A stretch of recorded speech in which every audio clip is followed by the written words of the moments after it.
All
right, we will call the meeting to order at 5:30. First item on the order, or first item on the agenda is roll call.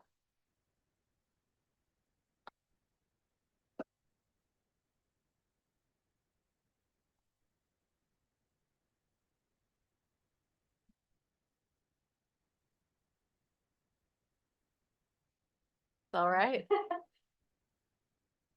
And for those of us that are in the meeting, if remember, turn our mics on and if we can speak into them directly. Jared was here, he'd remind us that the closer we are, the better it picks up and broadcasts. All right. Kristen Runge, Here. Chris Zellner, Here. Joe Zitzelberger, Here. Mike Steinel, Here. Melissa Hunt, Here. Brian Wallace, Here. Sue Springman. Here. All right, next item on the agenda is approval of the minutes. Do we have any corrections or additions to the minutes? Motion to approve. Second. All those in favor? Aye. Opposed? Motion carries. Excellent. Next up then is public comment. Public comment is limited to 3 minutes. If you would like to make a public comment, please fill out a sheet and pass it to Lauren Freeman. I'd like to start out in public comment by welcoming our newest Plan Commission, Melissa Hunt. Thank you very much for agreeing to serve on the Plan Commission. And can I brag about you a little bit? Yeah. So Melissa is a former director for WEDC, who has also worked in the private industry with Ayers Associate and Veer Becker Associate, and also ran economic development corporations across the state. And now you are the executive director of WEDA. And we are very excited to have you as a Waunakee resident and to have you here and willing to serve. So thank you very much for the time that you're dedicating to this. Yeah, you're welcome. You're welcome. Do we have any sheets for public comment? No, none? None. Do we have anyone that's online? If you're online and would like to make a public comment, please raise your hand and we'll bring you into the meeting. No hands raised? No. No hands raised? All right.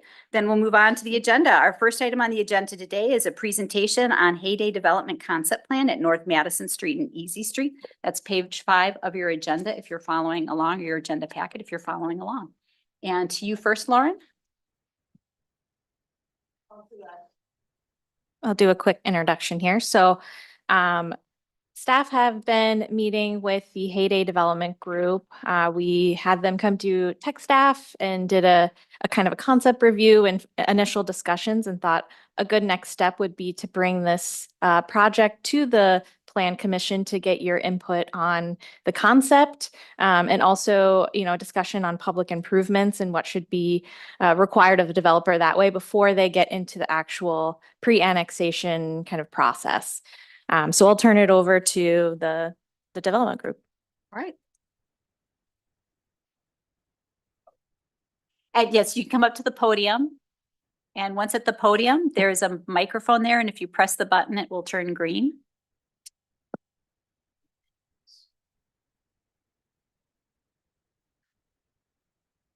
There you go. Hi, my name is Ryan Swingruber, and I'm here with the development team Heyday. My partner Josh Woolreich is sitting to my right, and our consultant Tim, who many of you I believe know, is in the front row. Thanks, Ryan. Good evening, Commissioner. Some of you may remember me, some of you don't. For those who don't, my name is Tim Simon. I'm the Village of Waunakie's former Community Development Director. And as Ryan mentioned, I am on this item as part of their team. And I need to disclose the relationship before we get started and before subsequent meetings may take place on this. So after I retired from the village, they contacted me and asked me if I was interested in helping them through the entitlement process for this project. That was a year and a half ago almost. And so here we are now at this process where things seem to be working out to a point of moving forward. After they contacted me, a few months after they did, the village contacted me to do some limited consulting. So I said, okay, but made them aware of my relationship with each other. And so both teams are aware of my role. So when this particular item comes before you, I won't be commenting at all on behalf of the village. I will be part of their team. So the reason I'm speaking tonight is some of you will probably see my name in some memos on other agenda items that appear before you this evening. So it may look a little like, why is he on both this evening? So I just wanted to explain that.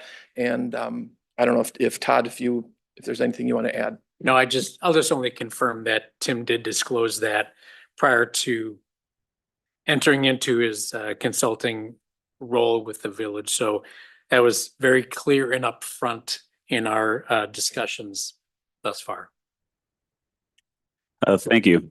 Yeah, it's interesting. It has been a year and a half, but I mean, one of the common practices we do as a firm is we like to reach out to the village, to the city, to the town ahead of time before we even identify a site. We feel very strongly about working with staff, and at the time that was Tim, to identify, is this a product type that might be of interest to that particular municipality and community? And if so, receive guidance on where in the comp plan. And so it's interesting enough, at the time we reached out to Tim, there was nothing in the market, but that had changed over the last 18 months. And that's the site we'll discuss this evening.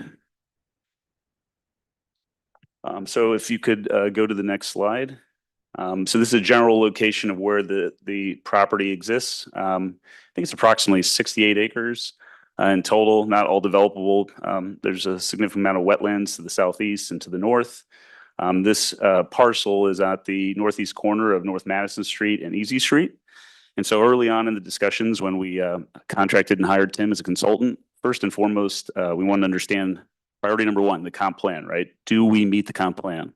And I believe there are four main objectives that we do, and I'll speak to those. But number two is our properties need to have public water and sewer. We cannot do our specific Heyday product without that. And so we had to have a better understanding working with the village's engineering department on capacity and what that would take from a water and sewer standpoint. Thankfully, we had to wait for seasonality. We did a downflow study, or the village did, and it came back and said that this particular area and this amount of units we were proposing, approximately 134 of the Heyday units and then 83 for sale, could be supported here, where we'll be required to build a lift station off of North Madison Street on our property. But there is capacity to tie down. I believe the sanitary is along North Madison further down, and the subdivision south of Easy Street is where the water would be tied in, and we would be looping the water. So we've been currently in discussions on what that design would look like. Snyder Associates is our civil engineer record, Mike Calkins. He's not here this evening, but there have been ongoing dialogue and also regarding offsite improvements surrounding the roads that will be dictated by this discussion. So if the next slide, please. So Plan North is actually, I'm sorry, North is Plan West on this drawing, but this gives you an idea of the master plan concept. And so once again, as I alluded to, very important that we understand your comp plan and understand that we meet that. So number one, there's a diverse housing types and market, it's alignment with the community residential designation, which is this particular parcel. And in that, it speaks to diverse housing types. So if you look here, we're offering 5 different housing types. 3 are within the for sale designation, 2 are within the rental. So the south side of the property, which is Plan East here, is where you'll have duplex, 0.2 acre lots, which are mainly along the wetland portion there in the stormwater detention, also around the perimeter along Easy Street. And then internally you have rear loaded homes alley loaded homes. And then the designation between the Heyday property, the rental community, is where the duplexes resides. It was very intentional, right? Transitional, moving from across the street, existing for sale, and then moving up to an eventual rental. Speaking on the rental component, when you say rental, that has a wide variety of definition. And for our particular product, a lot of people say apartments, but what is that designation? That could be high density, it could be low density. We are strictly single family attached rental homes. And we do that in two components. We do it in a ranch/cottage, and we do it in a townhome. And it's very intentional. The cottages, as you can see, are the larger building footprints in yellow and in orange. And those represent 2 and 3 and 4 bedroom rental homes attached. So you share a firewall, but they're built to a condo specification in terms of sound, fire, ADA, et cetera. And so that is roughly 90 units within the community. The remaining 40 on the rear are 2-story attached townhomes, and those come in 2 and 3 bedroom. Now, one of the key thesis of what we provide is low density. We try to focus on green space, which you can see in this site plan, but also every unit gets a 2-car direct access garage, and every unit gets a 22-foot driveway apron. Why do we do that? There's a premium associated with that, but also it allows less impervious surface. We can create a more green open space community, and it differentiates ourselves from a typical rental community. A typical rental community is 2 to 3 stories, a lot of surface parking, and a high concentration of 1-bedrooms. There's nothing wrong with that. I did it in a prior life. I developed many of those communities. They're more appropriate in infill areas. We like to look at ours as more neighborhood planning and trying to replicate a single family home development by providing the benefits of rental, which are important, right? Because the housing stock is low, housing supply is low for various reasons, interest rates, inflation, less entry-level homes are built today. One of the stats we love to reference, it's a tough one to hear, but in the 80s, the national home builders, roughly 38% of their stock every year was entry-level homes. Today, that's 8%. So we're just not seeing that housing stock service a certain demographic. And so the hope is we're building a product type that somebody can live in and rent that's different than an apartment, that lives different, than they'll stay longer, they will save for their eventual home in Waunakee. And then on the alternative side of that, there's the people that want to downsize, right? They want to get out of their 2,000 square foot home. They don't want to deal with the stairs. They don't want to deal with snow, taxes, landscaping. And the hope is we can provide a lock and leave lifestyle and a stepping stone for future home ownership, or a stepping stone out of it. And the stepping stone out of it is incredibly important because it keeps the tax base here, but it opens up existing housing stock for other people to buy homes without us having to build new homes. So I feel we allow that housing stock to open up, and we meet a certain demographic, right? It's less transient, less kids. On average, our average age of the community is roughly 49 years of age. The number of children or young adults that live in the community is 10 per every 100 units, and that's not all school-age kids. That's usually around 7 of the 10 are going to be in your schools. So we're not burdensome on schools. We don't require a lot of surface parking. We focus on the open space, and we target different demographics that want to stay in the community long term. And so when looking at the comp plan, one of the objectives was the diversified housing types. The other is public utilities integration. I briefly talked about how we were going to be extending utilities here, water and sewer, while looping the water and improving the roads. And we're in current discussions with what that looks like. And we're hoping to get some clarity on that through this process. And then also neighborhood design and master planning was an objective of your comp plan. And I hope that this is a great representation of that. We've certainly tried. We've worked with several local builders to get feedback on what the most desirable lots on a price point basis by offering 3 different styles of for sale housing in this community. And then lastly, parks and open space. And so this particular plan right here is proposing 5.6 acres of public park. One of those areas can be accessed up North Madison Street. The other would be a future public east-west road through the community. It's probably hard to see in this, but we're also proposing a 10-foot multi-use asphalt path that will traverse the public road north and south to provide connectivity to the recreational park to the south, while also east and west along the public road for future expansion as future properties get annexed into the village. So backing up to the beginning, it's been a 2-year discussion before Tim left the village. We've really tried to understand the comp plan and tried to find an area that we believe this could work. We believe this zoning and future land use designation is perfect for this. The hopes is we have provided diversified housing and met many of those objectives. And I think as a first pass and working with the village over a couple of the concept plans review, it's turned out, which looks like a great master plan community. So at this point, I'd be more than happy to answer any questions about our product, who we are, any other developments we've done. The last thing I would say is we are long-term holders of the real estate. A lot of times in our business, you'll hear people say, oh, well, they're going to come in, they're going to build it and they flip it. Well, not by the debt that we secure to build these things. We have a long-term view of the world. We want to hold these things, and representative of that is the way that we build them. They're Class A assets. We do best-in-class finishes. It's not builder grade. When we look at the efficiency of the HVAC units, the water heaters, we're going to spend more money on all of those things because we're going to hold the real estate for a long period of time. We want to ensure that it's a best and highest quality. And additionally, we take, we work with national lenders. We've worked with Associated Bank, Johnson Financial's doing the deal with us in Aurora, Illinois. And when we have a lender like that, we're also required to have a third-party accredited property management firm. Because another commentary will be, well, how will these things be managed? How is the trash taken care of? The snow? How are they going to look in 3 years?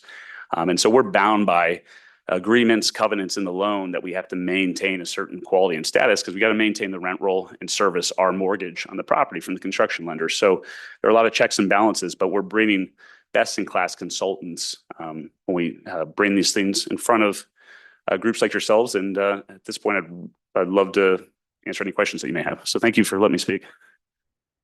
Some things in. So my name is Josh Walrick. I'm the other member of the development team.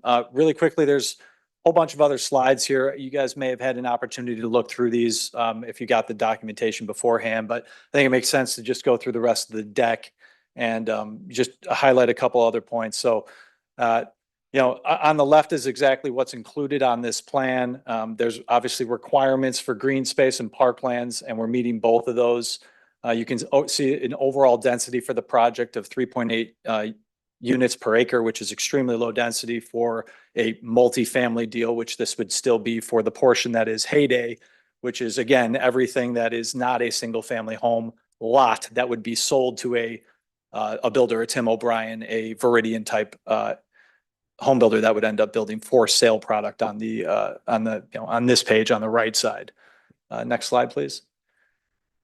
So again, a couple of just master, oversights of this site. So the portion on the top left, that's just what's coming in, as Ryan had mentioned, 56.4 acres, 10% needs to be parkland. That's why we have 5.6 acres of parkland. The top right really shows you the open space and how much green space is included in what we're doing. The bottom left slide shows you public versus private roadways, with the private roadways being in green and the public roadways being in blue. And then the bottom right just shows you wetlands and stormwater detention areas that would make up the bulk of the site. Everything, all the stormwater on this site would be detained on this site. So I think that's an important note. Next slide, please. So the following will just show you detailed pictures of product that is on this site. So this is our project that we built in Oak Creek, Wisconsin. It's probably, what is it going to be, an hour and a half-ish from here. If anyone's familiar with that IKEA south of Milwaukee, we are 1 mile south of that, directly on 94. So if you find yourself going south to Illinois, you will see our project on the right side of the road, right after that IKEA, right after Ryan Road. So you can see this is our single-story cottage product. Again, a major focus on open space. We have these garden courtyards between the homes that are vast on this project, anywhere from 90 feet to 120 feet between the buildings. So we have the ability to put sidewalks and connectivity throughout the project. It would be no different on this one. Every home has as Ryan had mentioned, a 2-car attached garage, 2-car apron parking, and then every home also has a covered front porch as well as a side patio. Next slide. So again, this is just an example of the floor plan. We have 2 different versions of this cottage product. One can be front loaded in terms of where your front door is, and the other can be have the front door on the back side. So it all depends on whether or not it's going to be on a public or private road and just how the design works on this one. We're intending on, and we'll see in a future slide, having the front doors on the street side. So it creates it creates a better backyard as well as a front porch that kind of presents to the street better than the product that has the front door on the green side, the green space side of the building. So you'll see better pictures of that and this is just showing a different floor plan. We have both 2 and 3 and 4 bedroom floor plans. So there's a couple in here for you guys to look at. Next slide, please. So here you can see, as I was describing, this is the front door side with that's on the street side. This is what the product that we're proposing here. You can see the attached 2-car garage as well as the parking apron. Next slide, please. This is the garden courtyard that I mentioned. And again, with the patios on the back side of the building, how this presents and is kind of a communal space between buildings. These are interior images of the product that we built to date. Again, these are actually renderings, but the images of the units look almost, it's amazing how photorealistic these things get nowadays, but it looks exactly like this. We can, if the board would like to see, we can obviously show interior pictures of our existing product that we've built. And so now the 2-story townhouse, which we discussed earlier, again, floor plans. We have both a 2 and a 3 bedroom version of this. The 2 bedroom, as you can see up here, has a den as part of it. So it's a 2 bedroom den, a nice work from home area, or potentially, I guess it could be used as a bedroom for someone very, very young, but it's a 2 bedroom den product. And next slide will show you our 3 bedroom floor plan of the identical building. You just end up extending it out a little bit further and creating a 2nd bedroom in that back area where you had the den. Next slide. So these are renderings of our product. We have not yet built this, but we are breaking ground actually today on a project in Aurora, Illinois of exclusively this product type. And we should be breaking ground in the next 25 to 30 days in Cottage Grove for this building type. Cottage Grove is 114 homes and Aurora is 108. And so this site that we're talking about, Wanakee, would have 40 of these townhomes as part of the project. And I'll just couple of slides here that will show you different ways that we can make these townhouses look. And this slide shows the townhouses with some of the single stories. So this is kind of it's not this project per se, but this is, kind of the feel that you would have for the Wanakee project. And now this just shows different ways that we can present these townhouses in terms of exterior cladding. Stone, not stone, a little bit more of a modern bent with white and black windows. Or you can have a lot more of a, I would say, traditional look if you use, some color palettes that aren't necessarily black and white with black windows. So these are the interior renderings in the townhouses, same exact finish palette as what we did for the 1-story cottages. And all high-end finishes, we very much focus, every home comes with a washer and dryer, and we try to create actually laundry rooms as opposed to just a stackable dryer in a hallway. It's very important. Again, these are single family. We believe these are single family homes. They live like a single family home. To us, those things are the attached garage, no one living above and below, and all the amenity that you expect in a single family home, like a laundry room, as opposed to a stackable in an apartment. And that's all we got. Yeah, please. One very quick thing, and the comp plan was mentioned. The village is undertaking its comp plan update at this point. We looked at the town of Vienna, which the lands are currently in, and what they're doing. Dane County is working with the town to update their comp plan, and they've adopted several chapters, one of which is the future or the land use chapter. And what they've done is acknowledged Wanakee's current comp plan for this parcel. So they've identified this for future residential use as well. So at a point in time when annexation and development comes, we anticipate Vienna saying, okay, because that's what is shown here. Great, thank you. All right, let's start with questions and we'll ping pong. Let's start with you, Chris. Thanks. You get to go first. Welcome to Wanakee. Thank you. Pleasure to be here. First and foremost, can you tell me a little bit, you said about the company? We didn't really have much information Yeah. about you as a company. So Sure. if you could share that, how long you've been in business, all those kinds of things that would be pertinent to us. Yeah, I mean, I could talk for a long time about that, but I'll make it brief. So Ryan and I worked together at a previous company for about 10 years. We left that company to start Heyday in 2020. So we've been in business now for almost 5 years. October will be 5 years. We decided to form this company specifically for this product type. So we wanted to build what is now sort of known in the industry as BTR, which stands for build to rent. It's basically purpose-built single-family home units or homes with the purpose of renting them. So we found the company just to build that product type, and we spent about 2 years refining our design before we found our first site to build. So that first site was in Sun Prairie. We broke ground on that in I think about August of 2022, which is actually where we met Tim. Tim was on staff there at that time.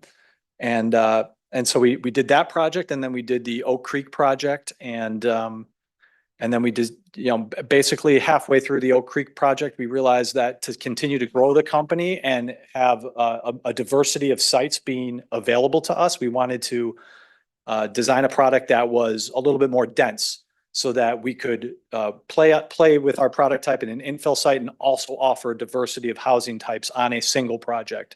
So we spent about 18 months designing the townhouse project, and all this time we're looking for different sites and different communities that we think would be receptive to our product, and where the community doesn't have this product. It's interesting, down the street from us at the site in Wanakee, and when I say down, I'm saying south, on the opposite side of Easy Street, there's single-story product very similar to what we build, but it's in a for sale format. And I'm told that when those things come up for sale, they're gone immediately. And we drove through and looked at them. They're very, very well done. And I think our product would be very similar to that. And it just, people that are getting out of home ownership that, aren't necessary, or getting out of, or just can't afford to get into yet. I think our product meets that same demographic. So it's a little bit about Heyday. Tell me what you know about Wanakee. So Wanakee is a fantastic bedroom community. We've established through our research, we basically have data that we use to figure out communities that we can bring our product to. And that has to do partially with incomes and population density, but it also has to just do with the character of the community. So, when we decided to be in Wisconsin, we kind of looked around and saw a whole bunch of communities that we thought met our demographics. Wanakee was at the top of that list based on the things that are important to us that drive whether or not our product would be accepted there and we would have a chance of success. But it's very, very difficult to find sites where our product could work. So from the beginning, when we established Wanakee as top of our list, it wasn't until this site that we had any chance of finding a location where this product would work here. So when you were looking at Wanakee, obviously our housing is fairly expensive here. Yeah. And would you be able to share what your costs are going to be as far as you're going to have to go towards rental? I'm in banking, so I understand where you guys are coming from with what you talk about. Yeah. And I'm just trying to get a feel for your rental versus your build. And are you going to be building any of the houses that you're going to sell, or are only the rentals that you guys are going to take care of? Yeah, so we'll build the rentals. We'll hire a third-party general contractor. The same company has built our first 2 projects that are in Wisconsin, and also building the ones that we're about to break ground on in Cottage Grove and in Aurora, and that's Horizon they're out of Madison technically. And so are you asking sort of what the rents are going to be for the? Yeah, I mean, I'm looking at we don't know what your costs are going to be at this point. Of course, I don't know what your land costs are. Sure. You probably have a good idea right now what your build costs are going to be because you're doing one right now. So it's Yeah. probably not going to be all that different. So I'm just trying to figure out where you're kind of feeling that those rents are going to fall. Yeah, so you have a good sense of that? Yeah, I mean, currently the rents are public knowledge if you were to go to either one of our websites. So I think they're right in between Sun Prairie and Oak Creek, which would be on average around $2,500 a month. And you have to also consider that includes, you're not writing a property tax check. You're not paying for snow removal, you're not paying for landscaping, and you're not paying for repairs and maintenance. That's all included in that number. So I think it's about $2,568 is what it is. Because at Sun Prairie, the average rent of a unit is $2,500. At Oak Creek, it's $2,725. And remember, that number seems higher, I think, when you think about apartments. And the median rent for an apartment throughout the United States, Class A 1-bedroom, is roughly $2,100. On average, our square footage is closer to 1,500 square feet. And we're building more twos, threes, like between 2 and 3 bedrooms when you consider the 4s as well. So it's just a larger unit. It's a different type of lifestyle. But yeah, why Wanakee for everything he discussed, but also average age of the population, proximity, school rankings, all that stuff goes into the data that we look at it. And the age is important too, because the one thing I failed to mention is the single story is universally designed. So that means no steps, no ramps, no stairs. Everything can be converted to ADA accessible if needed. What we've seen in our first 2 deals, we have to provide 2% ADA housing units in a community. And we've had requests at each community that we convert. And we can convert it relatively easy because they're all ready to go besides the grab bars, because approaches, clearance areas, it's already designed to be universal housing, which is important. And then just the standard level finishes, 9-foot ceilings, quartz tops. We actually have electric vehicle charging capability in every single garage. So future proofing these things as well. So every detail we look at to how can this feel and live more like a single family home. Like typical apartments have wire shelving as their closet systems. We put melamine systems in that can be customized based on needs. So And then lastly, just the communities that you've worked with, would they be good references for you? yeah, I actually appreciate that question a lot. I think Mayor Esser, who's no longer who stepped down, would be a fantastic reference. And then I call him Mayor Dan Berkowitz at Oak Creek, same thing. I think what you would find in both situations is, listen, we've been doing this a long time, and I understand when people hear rental or multifamily, it can be a scary word, but we don't take that lightly, and we spend a significant amount of time. So in both communities, I think it was the amount of time we spent in Sun Prairie and Oak Creek were very similar, but we had multiple public meetings because at first there was a little hesitancy, but I think the municipality saw the amount of time and effort we'd go to educate and answer every question and be open and candid, because we're just not building this to flip it. We're going to be long-term holders, and we want to be a part of the community, right? So we want to take all the feedback in, because it's not worth it if we're not welcome. And so I think we'd have great references. Thank you. Thanks, Chris. Joe? Welcome to Wanakee again. Couple of different questions I've got here. You mentioned a lift station, not that it really matters, but do you know approximately where that would go here? Yeah, it's just adjacent to the arrow there. Yeah, right over there, as where at least the initial discussions, because we had Snyder work with you folks to kind of find an ideal place based upon the design and capacity, and then where we had land available to do that. Okay. I note that there's the wetland. I guess that would be on the north. Is that property that you would own as well? And if it is there a reason that you wouldn't want to annex that? The rest? So that entire parcel is wetlands, and it's not 100% clear what's going to happen with that, if that's a parcel that we're going to own or not. But right now, the easiest way forward is just kind of leaving that out, because it can't be developed anyway. So Sure.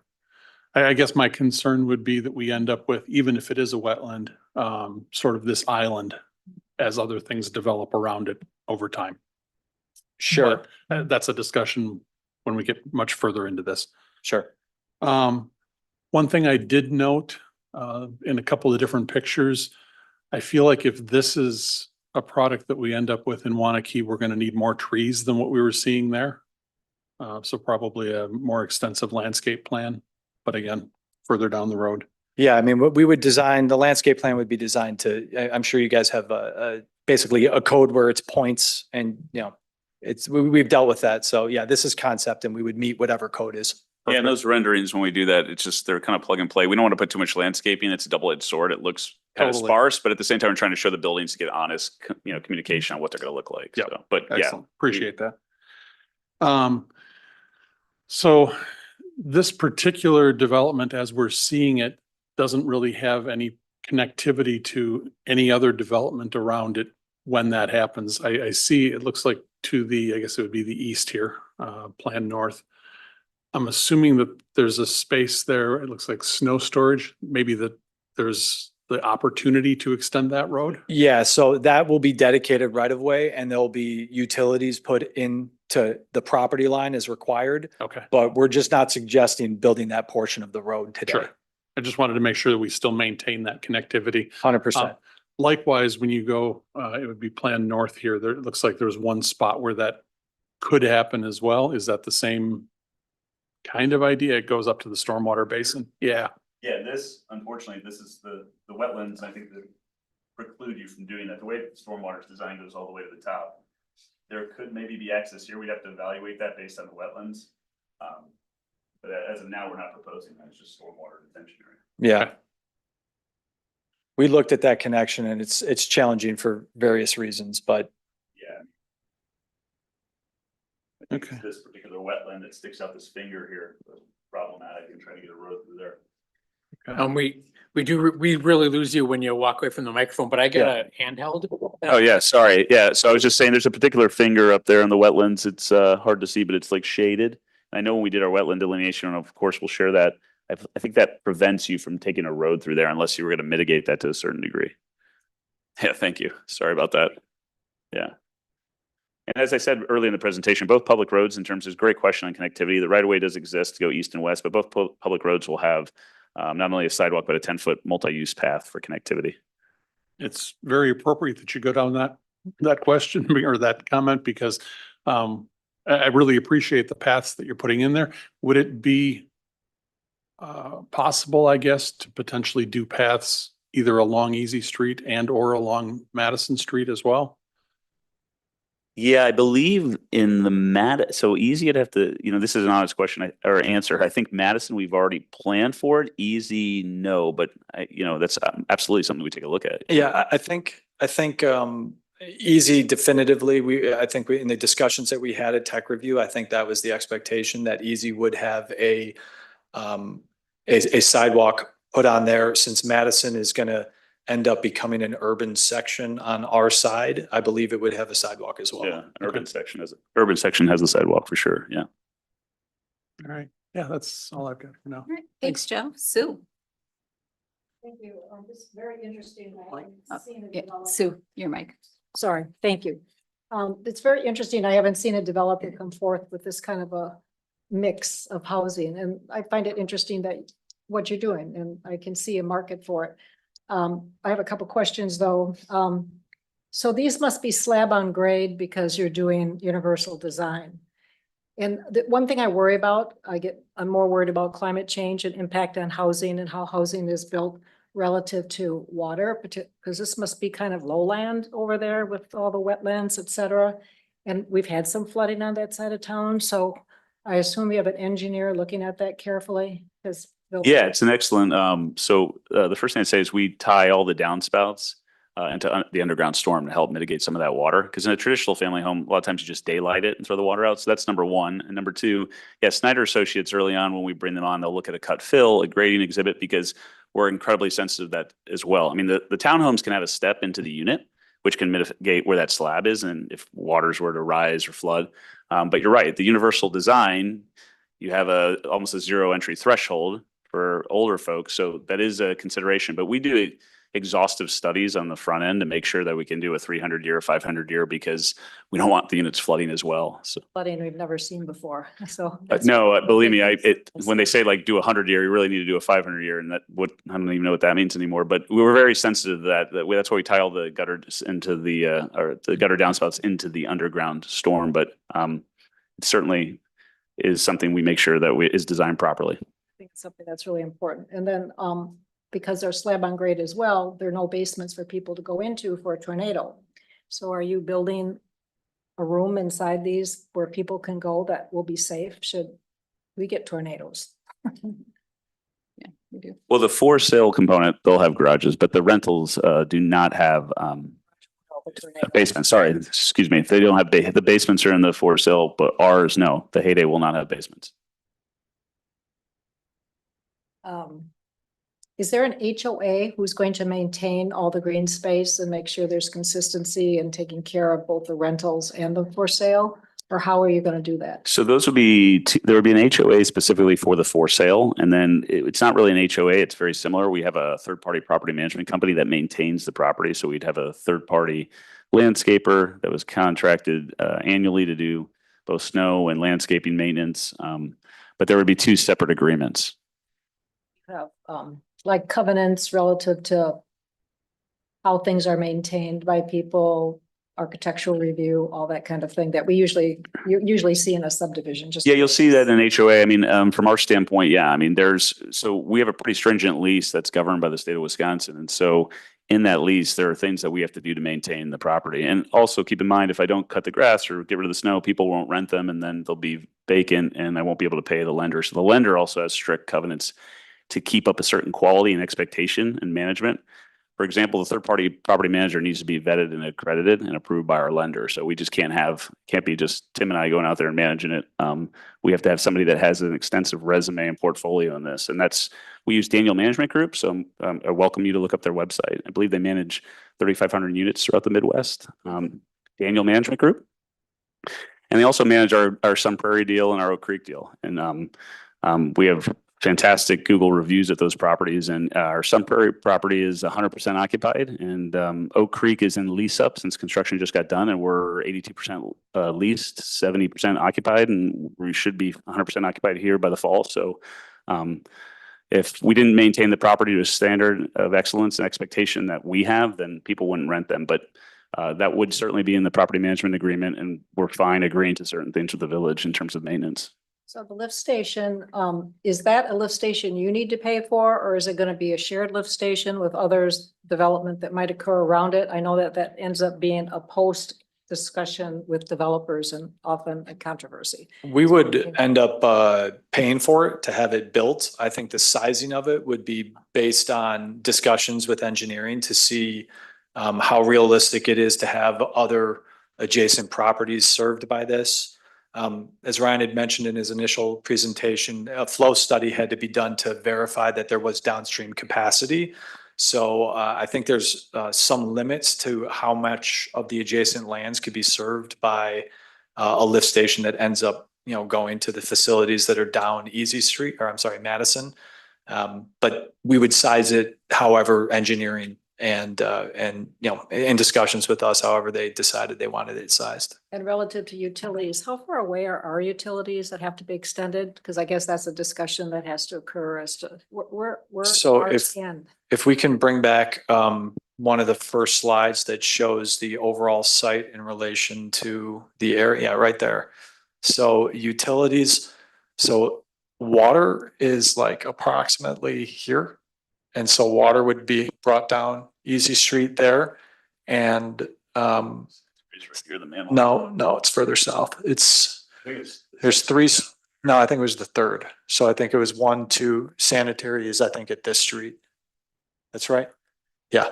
So sanitary is here. So memory serves, it's like 1,300 lineal feet, maybe it needs to be brought. And the roads have been looked at relative to capacity, et cetera.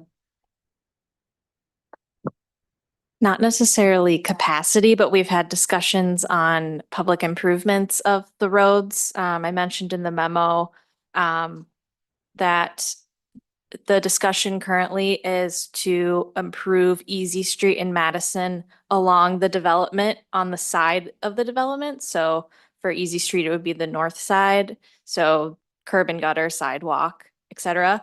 And same with North Madison Street, just the east side of that. So the village has allowed that in some circumstances, and in other circumstances, we've required a developer to do the full road. And so that is something, if the plan commission has feedback on, that will be helpful for when we move into the annexation agreement negotiations. We don't have any specific policies that we've used. I don't think we have. I don't think we've needed specific policies at this point. Really quickly, just to answer your question on road capacity, I think we'd be fine here, but if during the process a traffic study was warranted or requested, we would be open to providing one. Any other questions, Sue? No? Brian? I'm gonna bounce around a little bit if that's all right. One thing you talked about earlier, when Chris asked, was about roughly $2,500 a month for rent, which included snow and maintenance. And I think Sue had asked about an HOA or you said a management group that's gonna manage the rental units. is there additional fees above that potentially, or that's all, because you had said that was all in there? Rent's all inclusive, so you pay, there's, some things that are added on top of rent, such as like trash removal, which is like and then the utilities that aren't, in this case, I think every utility would be just Sure. like a single family home. But other than that, no, But there's there's not no, like a condo fee on top of that, No, per sir. se. Okay. So Daniel Management Group, they're just taking their cut out of that rental then, basically. yeah, basically the way that works, and we're happy to share this information, it's 3% of the gross revenue is what most property managers charge, and that's our agreement with Daniel Management Group. Okay. As far as the infrastructure, a couple of questions I had there was, and I think Joe had talked a little bit about it. Number one is you've got public and private roads here. So Correct. I guess assuming it's fair to say that all the private falls under that rental group. So if those need to be maintained at some point in the future, that's part of all of that. That's correct. Yeah, we maintain the private. The only, just to clarify, on the public side, given those are rear loaded for sale, the HOA would deal with that alley loaded. These are, yeah, exactly. Those are alley loaded. These are the alley loaded products. So you have the alley loaded, the duplex product, and then the larger single family. So that would be handled by their HOA. We would handle everything, plan west, the Grange. So we'd repair the roads, take care of them, plow them, et cetera. So the one, that Joe mentioned about going to the north, which shows as a private road, but, and again, you're closer to what the ground conditions will allow for extending that, but somehow having access all the way to the north, I think could be beneficial instead of locking this piece of property in, for who knows what the future is going to hold, but having the ability to continue, whatever that street name might be, all the way to the north there, I think could be beneficial. But again, that takes it from a public to a private and a private type of development. So I'm not sure how that might work out. As far as infrastructure around the development, I would say that from my perspective, like Madison Street, at least up to 66-foot right of way road, be completed, full scope, full section of the road.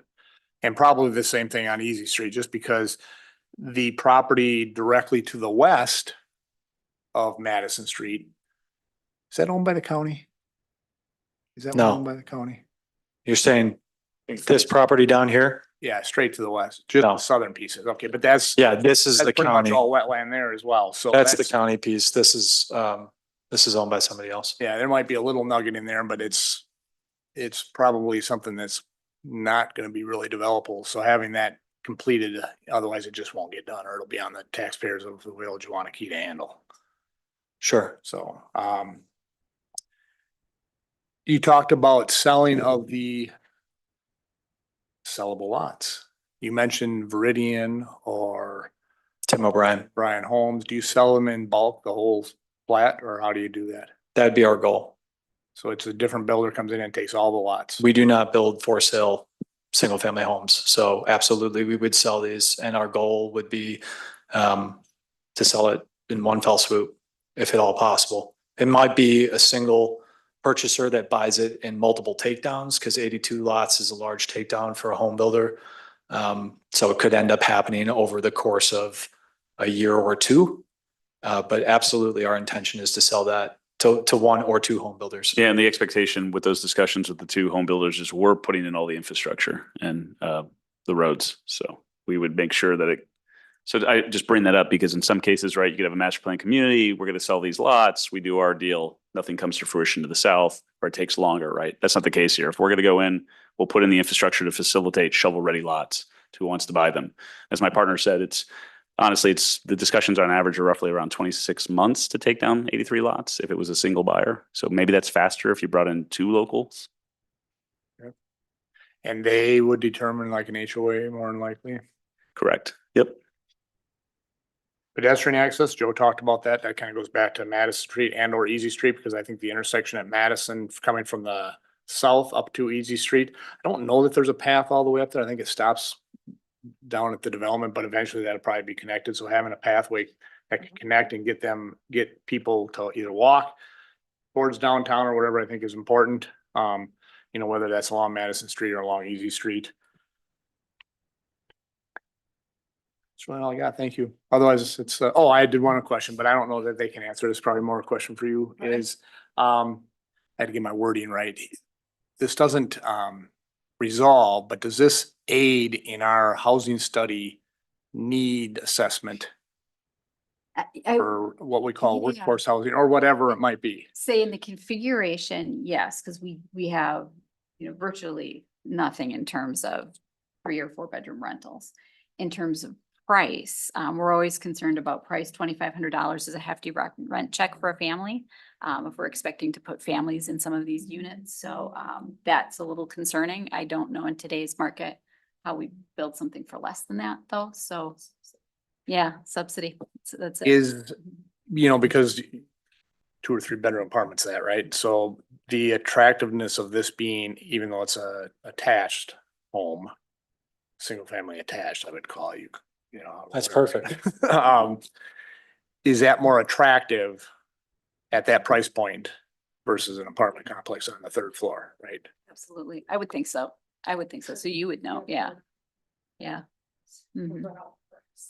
Yeah, and the other thing I would say is if you look at a market rate apartment, right, you'll get a parking space, surface parking space, but if you want a garage parking spot, it comes at a premium. Like typically the market's like $50 per spot.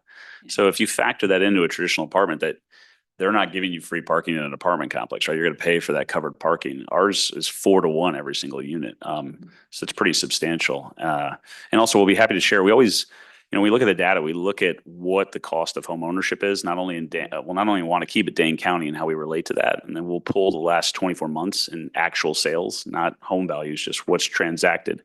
When you run that number at a 6.74 interest rate today, and then most younger buyers are putting 10% down, so now they have mortgage insurance premium.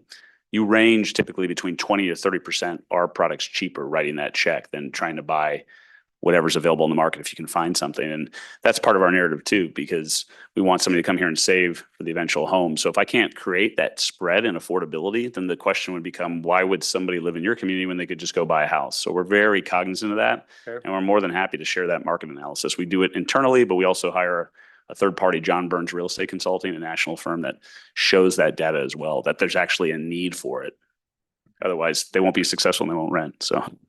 And Lauren, and I apologize, I'm not looking at the comp plan, but this falls in line with current comp plan, even though we're going through that process.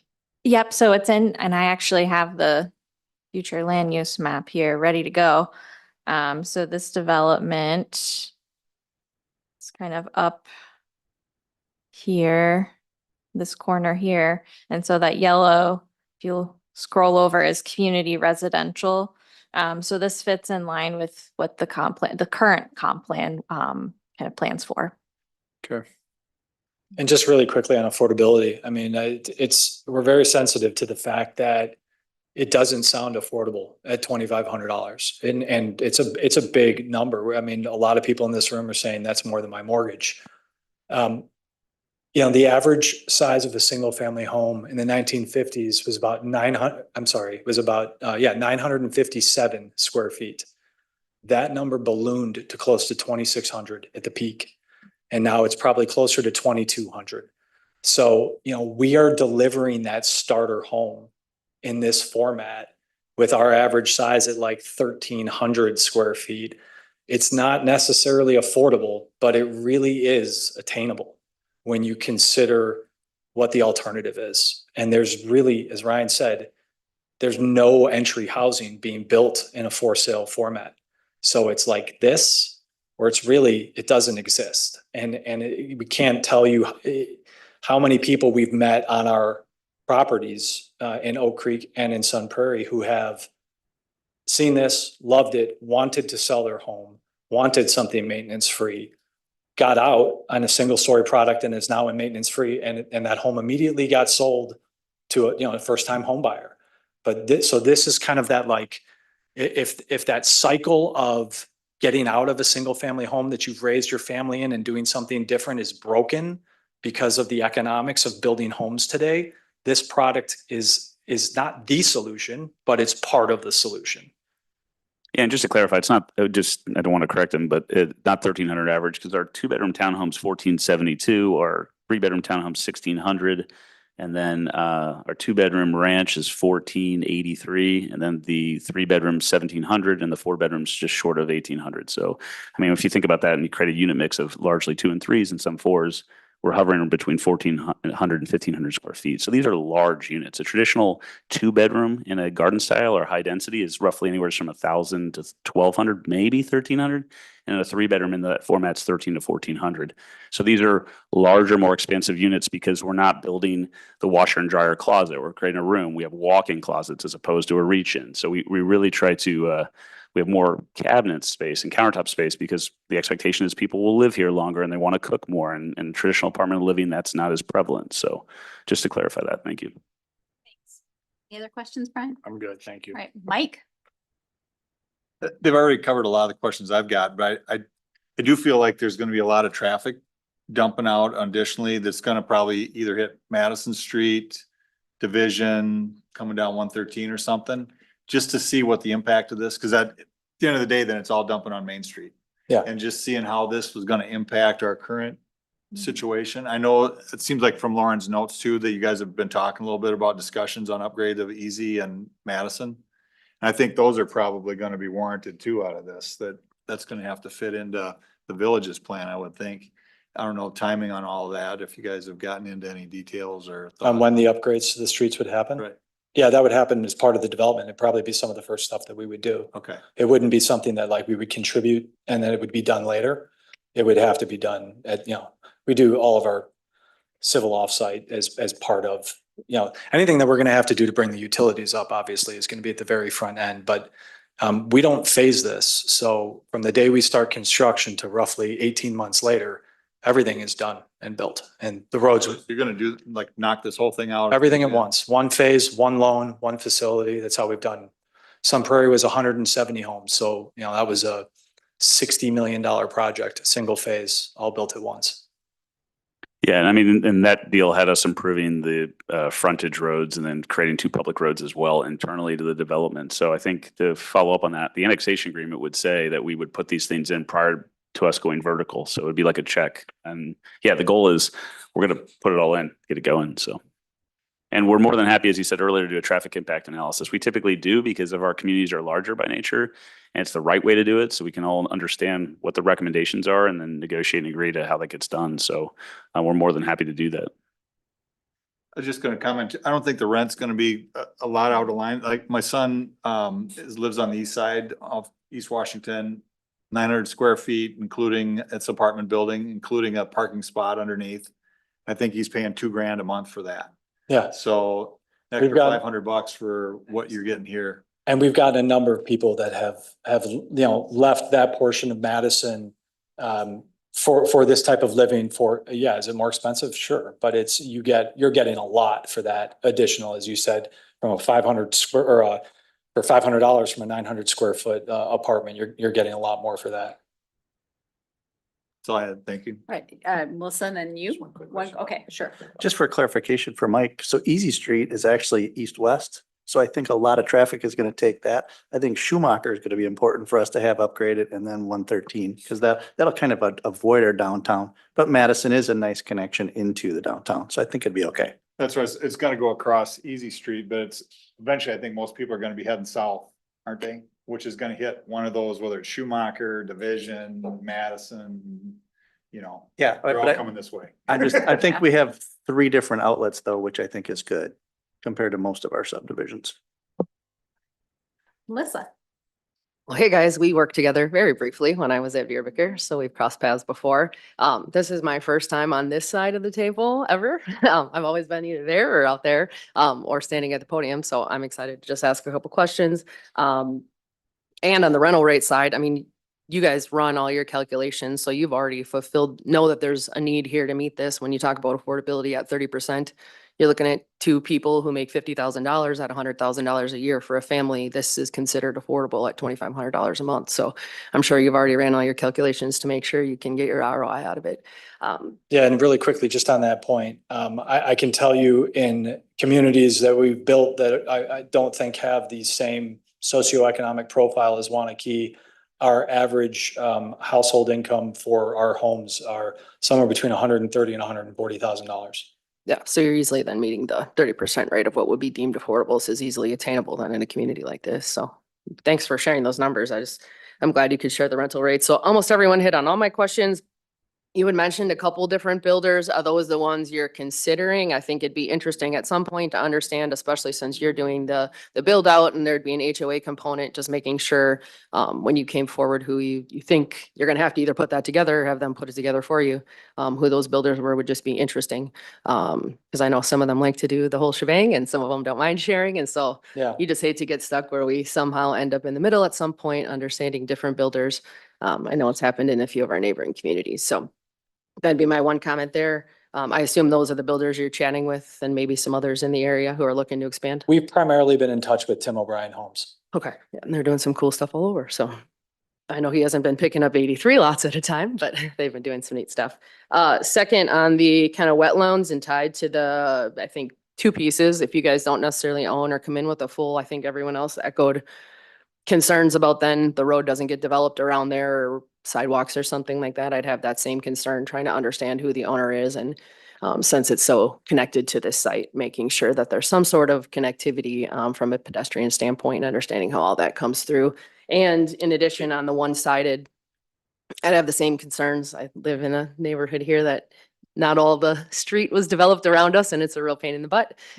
So I think in most cases, especially in this sense, we wouldn't want it to fall to the taxpayers to ensure that there is good pedestrian access and Easy Street, Madison Street, and some areas around the wetlands had connectivity so people can leave the neighborhood and go to other places in the village as well. Specifically on the public access road. Melissa, can I interrupt you really Yeah. quickly on that point? So I think pedestrian connectivity is very easy for us to work with. I've heard a couple of times the comment to that, that road connection to the north. I think that's going to be difficult to accomplish if that road where it says snow storage in the top left is going to connect up to Madison up there. So I think I want to set the expectation that probably won't be able to happen. Okay. So I think that's one thing. The other thing about improvements to both Madison and Easy, the offsite improvements for this, this particular project, because we're bringing utilities from 1,350 feet away, is a very expensive lift. And so economically, I can tell you it's really difficult if a non-starter for this in order to move forward is going to be a full urban section on both Madison and Easy. I'm going to tell you it's going to be really hard for us to do this project. So I want to make sure that we're clear on that going in. We've had conversations about this at tech meeting. This was like why we had these conversations. Obviously, they can't promise anything, but we've represented at those meetings that our intention is to do urban on our side of the street because we have this burden of bringing utilities to this site that is unusual. Yeah, I hear you. And I think it's going to be someone's burden. It'll be hard on anybody to do it. So we just need to think of what that means to make it happen, but totally understand. When you talk about the public road that's in the middle, and maybe that's even a comp plan discussion if the road can't further out to the north and you have 66-foot right away, you had mentioned 10-foot path. Is that on that road too? Yes. 10-foot multipath is on both all the public roads. So yeah, what Ryan is showing there. And it's single-sided, right? Not double, not on both Correct. sides. And but not within the right of way. And maybe I'm being too technical and it doesn't matter, but just an interesting No, concept. that's within the right of way. It is, okay. Yeah. And then just making sure there's good ways, I don't know, but the way these kids run around on scooters and do you think about just a little bit from a crossing standpoint? Because the single-sided does make it a little interesting from a development standpoint on processing. So on the public roads, there'll be sidewalks on both sides. There will, and the path. No, it'd be the path on one side and the sidewalk on the other. Yeah. Okay. So there would be sidewalks on both, pedestrian walkways on both sides. It's just One of them given will a be 10 public feet. road, it would be a 10-foot asphalt that can accommodate, motorized vehicle or something of that nature, but it's just a larger for connectivity on the east-west and then going to the south. So, Okay. but you would have a sidewalk on the other side, yes. All right, just tighten 66. So there's no on-street parking then in this area. We'd be fine if there was on street parking for the public streets. We have no issue with that.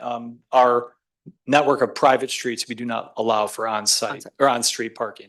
And that's mostly because you can see that there's Right. garages everywhere. It doesn't really make sense. But if you look at the site plan and detail, you'll notice we have ancillary overflow guest parking in a lot of places throughout the site so that there's additional parking. We're 4-to-1 per unit, but when you take into account the other little pockets of 3 and 4 spaces, we're probably, Like 4.3. A lot more. Yeah, and the only reason I guess I was asking is like access to the park from a public standpoint. Where could I park? If I had to pick up a kiddo or something that was at someone else's house. Yeah, we haven't, I guess, gotten that far because I mean, we're certainly with a 66-foot right away, like our, the road we built in Sun Prairie, there's more than adequate. We dedicated a 5-acre park there as well, and people park right in the street, and we have a similar entrance point, as you can see right in the middle here. Yeah. I think the only thing that threw me there was 66 minus the 10 for the path, plus some curbing gutter, plus you're only parking on one side of the street. But Yeah, that's correct. Yeah. just something to think about for people who might need people who want to come over to their homes and can't all fit in the driveway. So single-sided would be crammed during graduation time for sure when those parties are happening. Yeah. I think those are all my big questions. So thank you guys. Thank you. Thanks and welcome to Wanakee. I think most of the questions I had were covered. I do share your concern, Sue, about what happens during tornado season if we need to shelter people. That's true for all homes that would be built on slab, though I'm sure. So I'm sure if we can have a solution for that. I am curious on, I like that it's a combination of rental and single family owned lot. I like that mixed use, mixed income feel for a neighborhood. I think that's a really organic and nice feel, a nice way to live. I would be curious about what your Tim O'Brien or Veridian, whoever you end up going with, what their plans would be for the single family lot, what price point they're looking at targeting, what those homes might look like. As you stated, we have very few single family entry level homes on the market anywhere in Wisconsin, and that's especially true here in our community. So if we can get something that's close to approximating that, I think we'd have a lot of enthusiasm in the village for this project overall. I agree with you, Melissa, that at some point we're going to really struggle with the urban development for both sides of the street. So I think we probably need to talk about that at a staff level about what does kind of the long-term plan for improving both sides of the road look like in this project. So those are my only comments and not really any questions, I guess. is it worth noting that the other side of Madison is not technically in the village? It is worth noting that. Yeah. Okay, because I want to make sure that that's, yeah, because that's not Village of Wanakee over there. Yet. So, yeah. We have plans. So, or hopes. Yeah. So other than that, any other questions? Pardon? Yeah. Do you have any for us, I guess? Yeah. Nothing comes to mind. I mean, we're really excited about this project. I mean, we think this is, like I said, Wanakee was at the top of the list of places that we thought our product would be successful and welcomed, and it has been very difficult to find a site for it. Nothing's perfect, right? And so the question is what we're providing here with 5 different types of housing, and as you said, different price points and different rental/ownership is what we can do here and what we can provide to this community worth some of the things that we can't. Because it's very difficult to get everything, and it's a compromise, and we're really hopeful that we can compromise with you guys because we think this would be fantastic. Yeah, and I think just to follow up on that, when I hear the comments, I think most of them can be addressed, right? I mean, I think we can create a structure that could deal with, a tornado situation. I think from the price point you're concerned about from Tim O'Brien, I don't want to speak for them, but I do know what they'd buy the lots at, so I can back kind of into that. And they have 3 different types of housing, right? They have duplexes, the smaller lots that are rear loaded, right, that are going to be more affordable or accessible, attainable, and then they're going to have the larger lots. So they'll have 3 price points. I think are going to meet some of those needs as well. I think, just to be candid, the biggest thing is just getting clarity as we go forward and how quickly we can have the conversations on what the offsites look like, specifically to the roads, right? Because at some point, we want to be here, but if the numbers don't work because we have to do so much linear footage or both sides, and I'm not saying no to anything yet, I just think we need to get clarity on what your expectation is. We'll be candid and share the pricing, and if it works, it works. If it doesn't, it doesn't, and we see if there's an amicable way moving forward. But that's really, for me, I think we can overcome any concerns that you have from the design. I just really would like to advance the next steps on offsite specific to roadways. Yeah, we're open book, so anything you guys want to see, we're happy to present or bring in or send you after this meeting. But and a fast no is that's helpful as well. So. Sue? Just one comment I want to make is we all want more affordable housing. Unfortunately, there are so many things we have no control over. Construction prices, interest rates, land costs, et cetera. And this is not a very dense development. Unlike one we have being built at the entryway, which is very dense with very little green space. This has lots of green space and low density, and the more of the improvements we put on the developer, the more it's going to push the housing prices up. You could look at the other development, and a 1,500 square foot house is going for $600,000 with no land. I mean, that's the sad fact of what's going on with housing, new construction today. So being transparent would be helpful to all of us, and us all being realistic about what can be built and what can't be built. It's a tough, and it's not just us, it's the country. It's happening everywhere. Couldn't have said it better. Just I my- really appreciate that sentiment. Yeah, no, It's so frustrating, but and in the transparency, I mean, we pride ourselves with working with local groups, right? So Horizon's based out of, I mean, it's East Madison, and then RG Houston's our preferred site contractor, and they have looked at this already and worked with the village and Tim on pricing. So we have nothing to hide. We're going to share with you exactly where we're at, because we really truly want to be here. We want to work with you, and I think to do that, you got to be open book and transparent. And so if we do that, hopefully there's a solution in front of us. So we really appreciate all the feedback. All right, any other comments or questions? I guess the only other thing I said I would ask is like, what are next steps for us? Is this an appropriate place to ask that question? Lauren, what are the next steps? That's a great question. So I think we discussed potentially bringing this to village board. If you'd like a discussion there, obviously we have 3 village board members. So I think, the developers are really looking for a level of comfort before they really kind of move forward full-fledged ahead. And so I guess maybe turning it back to you, Kristen, if you think it would be helpful to have the full board look at this and kind of give their blessing as well, or should staff just kind of move forward in working with the developers? I can jump in too and say that really where the rubber meets the road here is going to be in those pre-annexation negotiated elements, which are a matter of negotiation for the village board with the developers. So I think the comments that the Plan Commission had tonight can be shared. The whole video can be shared with our board members. It's probably appropriate to take those negotiable matters to the village board, would be my thought, to help the developer know clearly where they will land. So village board next. So is that would that be like a pre-annexation agreement that we would take to the village board, or you're suggesting a presentation similar to this to the village board? Well, I think a pre-annexation agreement, specifically the negotiable items, are something that the village board may go into closed session to discuss.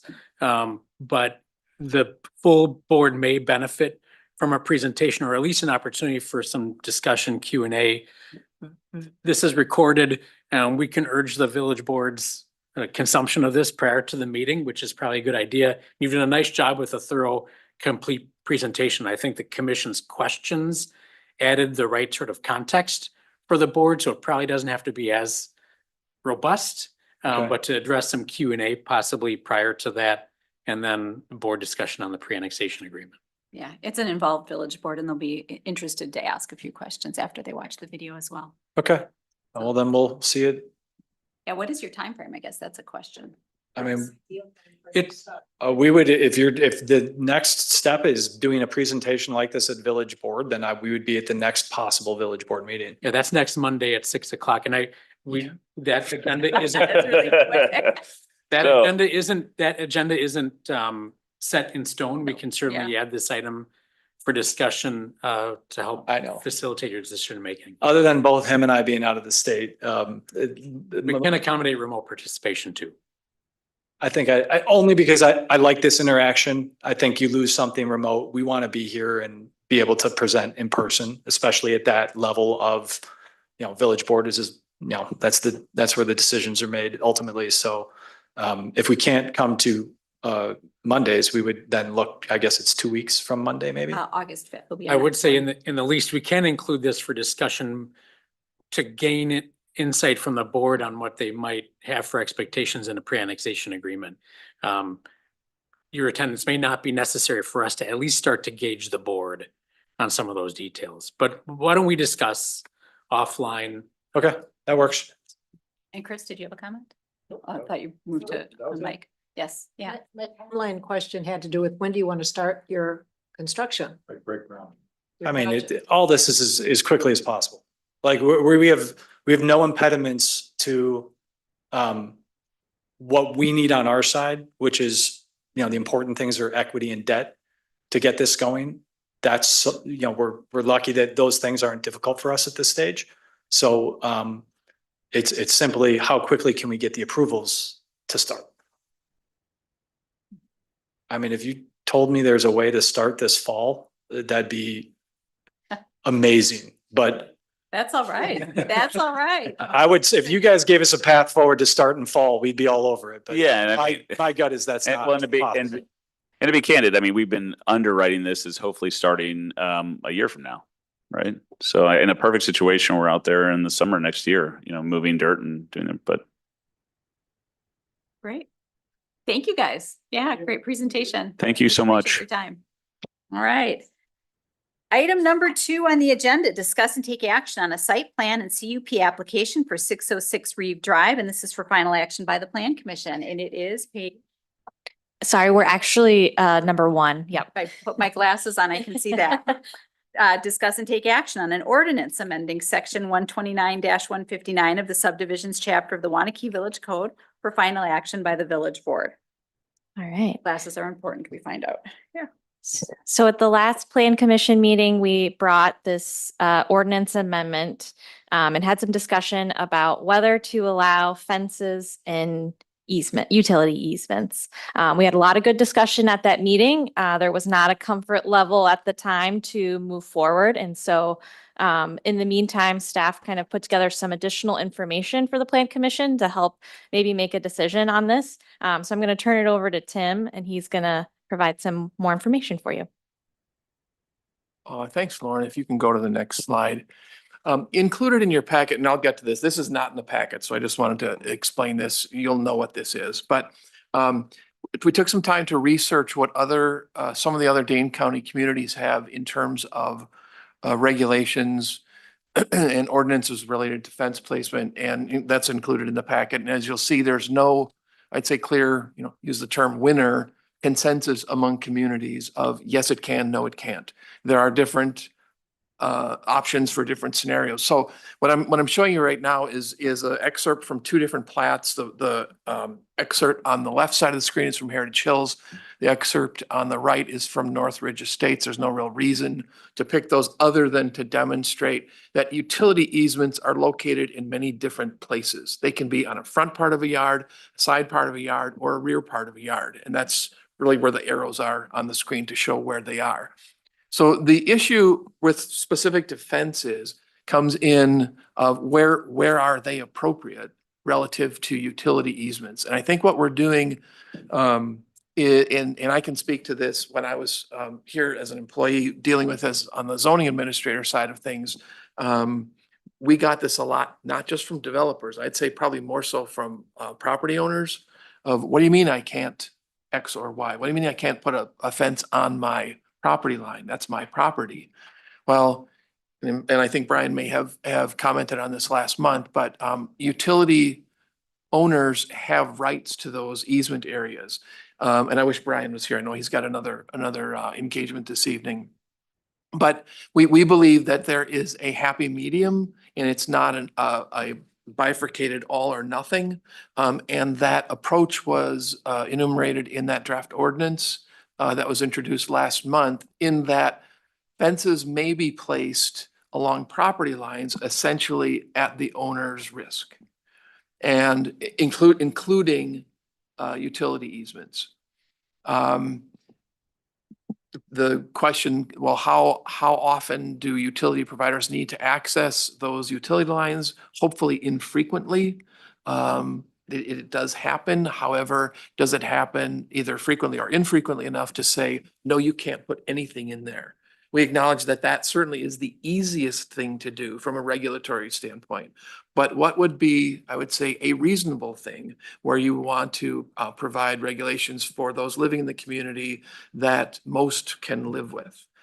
So what the draft ordinance says, now, actually, if you can go back one slide, one of the, I'll say, sort of conundrums. So what you're seeing on the screen, and some of this language is in the packet. So section 129 is the village's subdivision ordinance. Section 133 is the zoning code. Zoning code allows fences along lot lines. So if you look at this, the specific language, and this is why I wish Brian were here, my interpretation might be a little bit different, because what this expressly states is that fences can't be placed over underground installation. Underground installations aren't always along the property line. So my read of this, my interpretation of this, at least when I was here as a zoning administrator, was if there's nothing underground under the fence, you're consistent with both the subdivision and zoning ordinance as currently written. However, the current regulations don't say anything about responsibility of the property owner. And I think that's important, especially when you get subsequent property owners. Frequently, someone will come in for a permit on a fence, they're first in line, if you will, and they get it. Yeah, okay, I get it. It's my responsibility. But the next person, when they come in, how come no one ever told me about this? And so a solution could be, well, if something gets recorded with the deed, et cetera. And like, well, yes, that is a possibility. However, then there's that paper trail and so forth. So we think that this proposal that's before you in the subdivision ordinance that would allow these along property lines, if there's such an easement, I'm going to ask you to go back to that next slide. So for example, one example of, look on the far right side of the screen. So this is from Northridge Estates. There's actually a 12-foot easement along those rear lot lines. The east side of that is actually town of Westport. So we're telling people essentially, you can't put a fence on the last 12 feet of your property. It's like, is that reasonable? It's a little bit more challenging when you get a situation where you have two 6-foot easements and they're abutting each other in a rear yard, because now that's serving many more lots, I'll say, on both sides, which you could run into increasing frequency of situations where a fence could be placed over that underground installation. But anyway, I just wanted to again point this out and say our goal here is to try and to create a situation that reasonably impacts most people, allows reasonable use of one's property while still allowing those utility providers, not, just because a fence is there, utility providers all have the right to get in there, move that fence if they need to. It's just that it's now more explicit that if that happens, the cost is borne by the property owner. And then the other thing I guess I wanted to reemphasize is there may be a perception that this is being driven by the developers, and I would say it's not. However, when I was here and Heritage Hills was really getting up to speed because of the speed at which those lots were being developed, this was a huge issue. And so I would say from a developer standpoint, at least based on my experience, I don't know what yours is here, we heard a lot from that particular developer. So it may be perceived as we're doing this for Viridian. We're not. It's every property owner in the village. So that's my, I guess, preamble, and I don't know if you have any questions. I'll just add that, so the same ordinance amendment from last meeting is included in your packet for consideration again. I had some technical difficulties, so it's in your paper packet, kind of in between the 2 pages of Tim's memo. So apologies for that, but do have a copy. All right. And Sue, it looked like you had a question. And Sorry. microphone? Yeah. thank I you. missed the meeting last time so this discussion, so. Our current, unless you're in a subdivision with covenants that dictate what you can do with fences. This would apply to outside those areas, right? Because many covenants in subdivisions in Wanakee say, this is the only fence you can put and this is where you can put it, et cetera. with their architectural review board. So if there are private covenants that speak to fences, fence type, fence placement, those would supersede this. However, those would be enforceable only by that entity. So those aren't enforceable. Those private covenants are not enforceable generally by the village unless they're named as a party. And that's who's named as a party. No, meaning like if the village is an enforcement party in that covenant, and to my knowledge, I don't know if that's ever been the case. I don't believe there are any. No, I know. It's kind of an issue I have with. Actually, that's a good question because I think a lot of people say, well, which regulations prevail? If there are more strict covenants in a particular Subdivision, housing development, land development. then yeah, those would prevail, but they're not enforced by You guys the, don't enforce them. correct. So if somebody came to you though, and they wanted to put something and it was prohibited in their covenants, would you even look at them? We would, because if they're allowable, saw it. we're allowable in our zoning code, not my standard practice, and I think in other communities, it's yes, you can by our zoning code. However, You cannot buy. you need to talk to your HOA about what's permissible in your neighborhood. And so our current ordinance doesn't allow it over easements. Well, Or if you add, and that's why I And wish see Brian was here. something According to about Brian, landscape Trees, planting. right, so trees, if you want to go back one slide, trees are, by my interpretation of this, and I don't know if it's really interpretation, I think it's by the plain reading of this. So trees and easement areas are bad ideas because obviously those grow tall and the root system grows such that that's really problematic to access if you've got a big root structure within an easement area. So this isn't changing. No trees. So that will remain, no trees in easement areas. That makes sense. But the way, again, what the straight reading of the construction of the language is, it's permanent fences or retaining walls over underground installation. Brian, the attorney, and like I said, we may disagree slightly, but since he's the village's attorney, I'm not going to say he's wrong because he's got to defend it. But his position is, this means neither of those can go in utility easements. Unless we change the ordinance. And if we Correct. allow it, what I would say is that I agree with you. It should be the property owner's responsibility, but whose responsibility? Would the utility company go move the fence and then charge the property owner versus they would go to the property owner and say, get it Well, out of here? Yeah, it depends on the circumstance. So if, for example, there's a power outage and they can identify where it is, they're not gonna call the landowner. Yeah, just gonna They're do just it. gonna do what they need to do, or if it's a stormwater leak or something like that, if something's happening there and they're like, oh, this thing is in our way, we're moving it. And they have the right to do that. And the property owner cannot sue them. No, Okay. I mean, I would well, think would be the they- case. So the other issue they- on fences that I would like to see us do is require the property owner to maintain that fence and the land, because if it's in between people's property, you know, the fence is here and they still have land on the other side, and they let that grow up 10 feet, that they have to be responsible for maintaining all their property. So That that's fence in line. part why we're, I would say, promoting this change, is so that doesn't become a question. Because right now it's potentially, well, no, you do that. No, you do that. Yeah. You maintain that. It's your job, my job. Now, the other piece of that though, in terms, I think there's language in our current code about in the accessory uses section about maintaining fences and hedges in a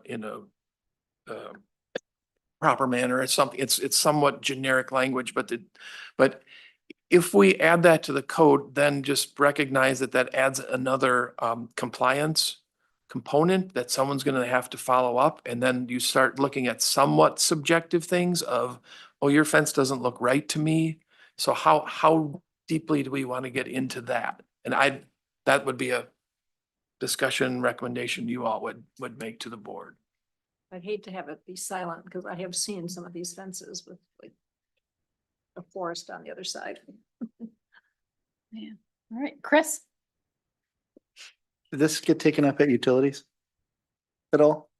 We discussed it. Yeah, we didn't arrive at a conclusion necessarily. Tim, do you want Since to? Tim's here, I will pull it out to, Yeah. since the utilities is really impacted with this, I feel that they should have a say in this whole matter. I don't know that the utility has an issue or has the ability to regulate an ordinance. I mean, candidly, from an operational perspective, we don't want anything in our easements. We want clear, free of everything. And I think though that this is a reasonable approach to some kind of, middle ground. Like Tim said, if we have to go at 2 a.m. and find an underground fault and it's underneath a fence, we will clearly try to take great care in not damaging the fence. But clearly we're going to take the fence down and we're not going to put it back up at our expense. But again, we will try to take great care as much as possible at 2 a.m. to fix something. My question was more on the line of a fence versus a retaining wall that's now there that you would have to get through to get to what you A need. retaining wall is a no-go for us. So that would be different than what we're talking about. Yes. And if I may, so I think the proposed language speaks only to fences because we had this in section, discussion internally. Yeah. I was just wanting to make sure that was clear. You bet. Yeah, Joe? I'm highly frustrated by this concept because when I did a sample of 6 lots, including my own, I found that 3 of them have trees in the marked utility easements. And one of those, in fact, has a retaining wall. And that's not enforced. So we're dealing with an ordinance that nobody's doing anything with anyway. So I can only speak to my time here at the village, and I know when I looked at permits, I caught several with retaining walls.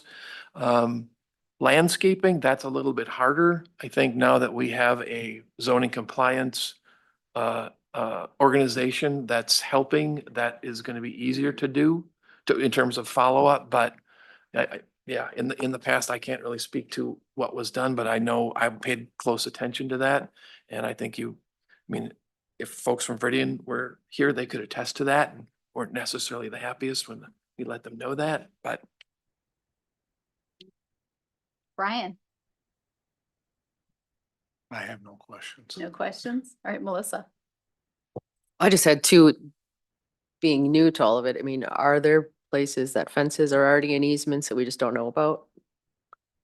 Very possibly, Like but my again, neighborhood. we haven't Right. surveyed the whole community, Right. but my guess is, and like the case, we have speed limits, people still speed. Right, no, I agree. Passing this ordinance isn't gonna necessarily stop people from doing things they aren't supposed to do. And really don't stop at fences, Melissa. It's retaining Oh, I walls, know. trees, playgrounds, gardens. Yeah, And so at so some on. point we'd have to, I mean, it does its job to the extent that it can. That's the main reason I asked the question, is that we can only do so much.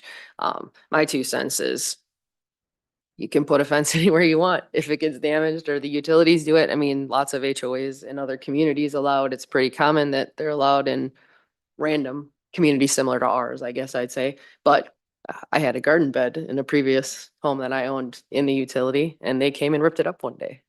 It just happens. You don't have a choice. They were very nice about it. They did the best they could, but my dill suffered. My other question though, just in the ordinance, is there anything that needs to be written a little more clearly that the village has no liability if someone's gets ripped up, just so we're extra protected? Or am I just, and I know that's more of an attorney question and he's not here, but we do a lot here to say it's not the utility's fault. I'd just love to say that. Yeah, And I know anyone can sue anyone, so the village could be sued but it'd be interesting to me if there was a line that says, and the village is not responsible for having to put anything back or anyone else. It's on you. So the utility has a form that anyone who would get a fence in the utility easement would fill out and sign saying that they acknowledge that. Thank you. Mike? I guess I would just caution, like when you're putting up fence, I've done plenty of that over the years, and you can set posts and cement. So it can be not, I'm sure that the utilities would not want to get where they're getting a corner post set in cement that they've got to get out of the way. So I think we should have a few little stipulations on if you're gonna do a fence, it can't be this, it can't be that, just to make clear that it's one thing pulling out a wood post. It's another thing getting a post out that's set in, 3-foot deep cement. You don't just move those with anything. So I think we gotta have some, if we're gonna do this, we gotta have some regulation on what counts for a fence and what's like, okay, now you're in the mode of retaining wall with heavy cement dealing with and, you know what I mean? Yeah. So, and trees would be another thing that would just be, to me, you got a root ball that you gotta get out and you could dig for half a day to deal with that. You know, so I just think some of this stuff we gotta, it's not just spindly little posts necessarily when you're talking fence. Yeah, a sturdy fence is, yeah, generally in cement. Yeah, so do we put, is that something that's appropriate for an ordinance, or is that something that's more appropriate for the form to fill out the permit? Do you have an opinion on that? So again, I would say, I don't disagree with that. However, the more you put into specific regulation, then it becomes a follow-up and compliance, not issue, responsibility, I would say. And, to that level of detail, it's gonna add, whether on the back end in terms of driving around the village or whatever, or on the front end, that means the person now doing the fence installation is gonna have to do a lot more detail on what they're doing, 4 feet deep to a frost line or something like that. I would direct your attention to what's in the packet with respect to Madison. And I'm not saying we should do it this way, but just I'm saying this is how they do it. They don't even require permits anymore. But they have that information and that they give it to people and say, here you go, you're responsible for these, following this. You don't need a permit, but you're still responsible for this. So in answer, I think Kristen, you brought this up. It could be in an ordinance, or it could be as part of a building permit application. Again, I think that's part of what we're looking for is feedback from you, how to do that. And that's why, again, I'd certainly seek Brian's counsel on that. He wrote this first draft, but that level of detail, I would think we would turn over to him in terms of the appropriate verbiage. If you give us some direction on, yes, you want something in there. And so, Commissioner Stein, are you saying you would want something in there, in that ordinance, that says, no, you can't have it deeper than X, or what would your I would add, suggested if guidance you- be? If we allow a fence, it can't be post set in cement, for example. You know, I think when you get into starting to have to dig stuff like that out, that's no small task. And the other thing I would put into this, unless I'm forgetting, anytime you buy property, if there are easements on that, including utilities, you know that, that's right. You're thinking people look at their title work. Well, but ignorance of the law is no excuse, as they always They say. don't. And so if they knew they had an easement there, they knew they couldn't build on it, and then it creates a problem for the utilities. It's nobody's fault but their own. Well, I think Tim can speak to this because there were, I think, 1 or 2 instances. So same, like we talked about before, I think some people know they're supposed to call diggers hotline. This one instance, person didn't do anything, didn't call diggers, didn't get a permit, whatever, and they hit a major power line. And I remember talking, I believe the gentleman's, was it John? The former? He said he was surprised that this person wasn't dead. So we're not going to save everyone from everything, no matter how much and again, I'm not trying to push this off, but I think sometimes people are just going to do what they're going to do, and we're not going to be able to alleviate every potential error. Well, and people can still do it, but if like for his example, they hit at 2 o'clock in the morning, they gotta go out digging. And they're starting to hit a line of posts set in cement right where they shouldn't be. That makes it extra. I would say that, owner, it's your problem. And to me, you mentioned like not paying to replace it. I would say that if it spends extra 4 hours digging stuff out to be able to fix something, we send them a bill saying, you knew you weren't supposed to have this in here. This costs us a bunch of extra time. Here's the bill for. And I would defer to Brian on that, the degree to which we can enforce that and we want to, and is that the village's responsibility? Is it the utilities' responsibility, et cetera? So I would want Brian as part of that discussion. Tim, how would you take that post out? If there was concrete, how would they do that? Just a quick introduction, by the way, there's a couple new faces. I'm Tim Herliska from Wanakee Utilities. We would probably, if there's a big impediment, we would probably bore it, but we couldn't bore it at night. My example of 2 o'clock in the morning, that's just for illustrative purposes. Most likely we would go in and try to bore something, or we would open cut it, try to cut around it. Sometimes we have, in Tim's example, we did have a customer. There's been a couple issues.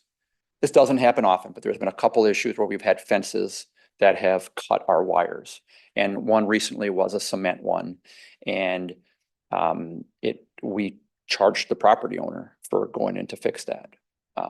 And there's a long story, a lot of extraneous circumstances with that. We worked out a deal with property owner and they understood that. But there's a lot of different what if scenarios I think would be hard to capture in the ordinance. Clearly we want to have it though, that we call it cost causers, cost payer. I mean, if someone damages our stuff, whether it's, someone running into a street light or whatever it might be, we're going to have the person that made us incur the cost to have to pay for something. But does that answer your question or not? Chris, I'm sorry.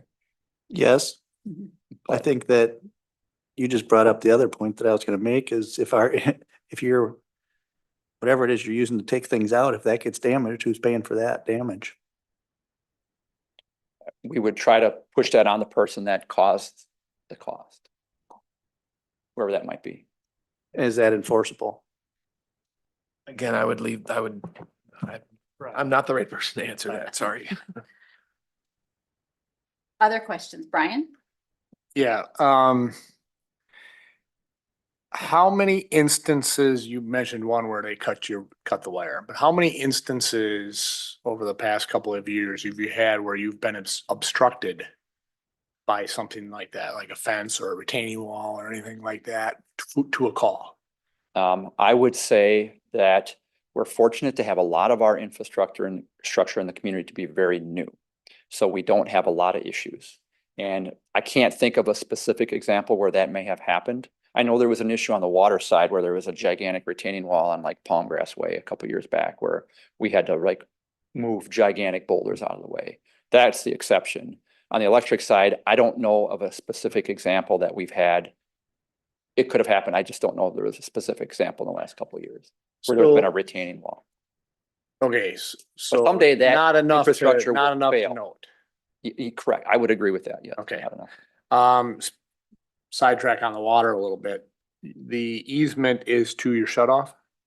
Or does it go beyond In that? the water. Yeah. We had an instance where the main went through it wasn't a lateral, it was the full main, I think it was, that went all the way up the road or up through the retaining wall. Okay. I have relevant experience right now, so when they bury the power to the houses at most of the new development you just spoke of, a lot of those are rear exposure lots, right? They change in elevation by 10 feet from street grade to the backyard, plus or minus. When they come in and set the meter box is set at the, I'm not gonna say it's at the footing, but it's at the floor of the basement up, right? And you gotta cover the bottom of that with approximately 2 feet of fill? It depends. It's probably about 24 inches for a secondary line up to say 28 inches for a primary line. Okay, so if that's on the back corner of the house and you're filling that up a couple of feet, what's the property owner supposed to do there? We wouldn't install something until the final grade would be set. So we have a temporary connection where we might just lay it on the ground. And then when the final grade is set, we come back and actually bury the service.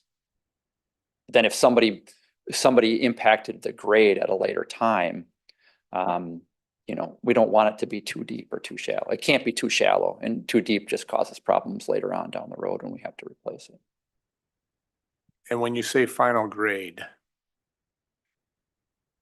just subgrade probably, not. It should be, we wouldn't, I would need our operations folks to really jump in on this, but we would have it where there should be grass planted or sod or whatever it might be. There shouldn't be any material changes to the grade after we do our work. Yeah, see, I think there is one of the challenges with this ordinance because that's not necessarily what's happening. Okay, they're going in once houses are backfilled, but not necessarily finished. And the utilities are going in because they're getting off a temporary service and are getting permanent service to the house. Okay, and the box is there, but maybe it's not been landscaped, topsoil has not been placed, whatever, and it's there, okay?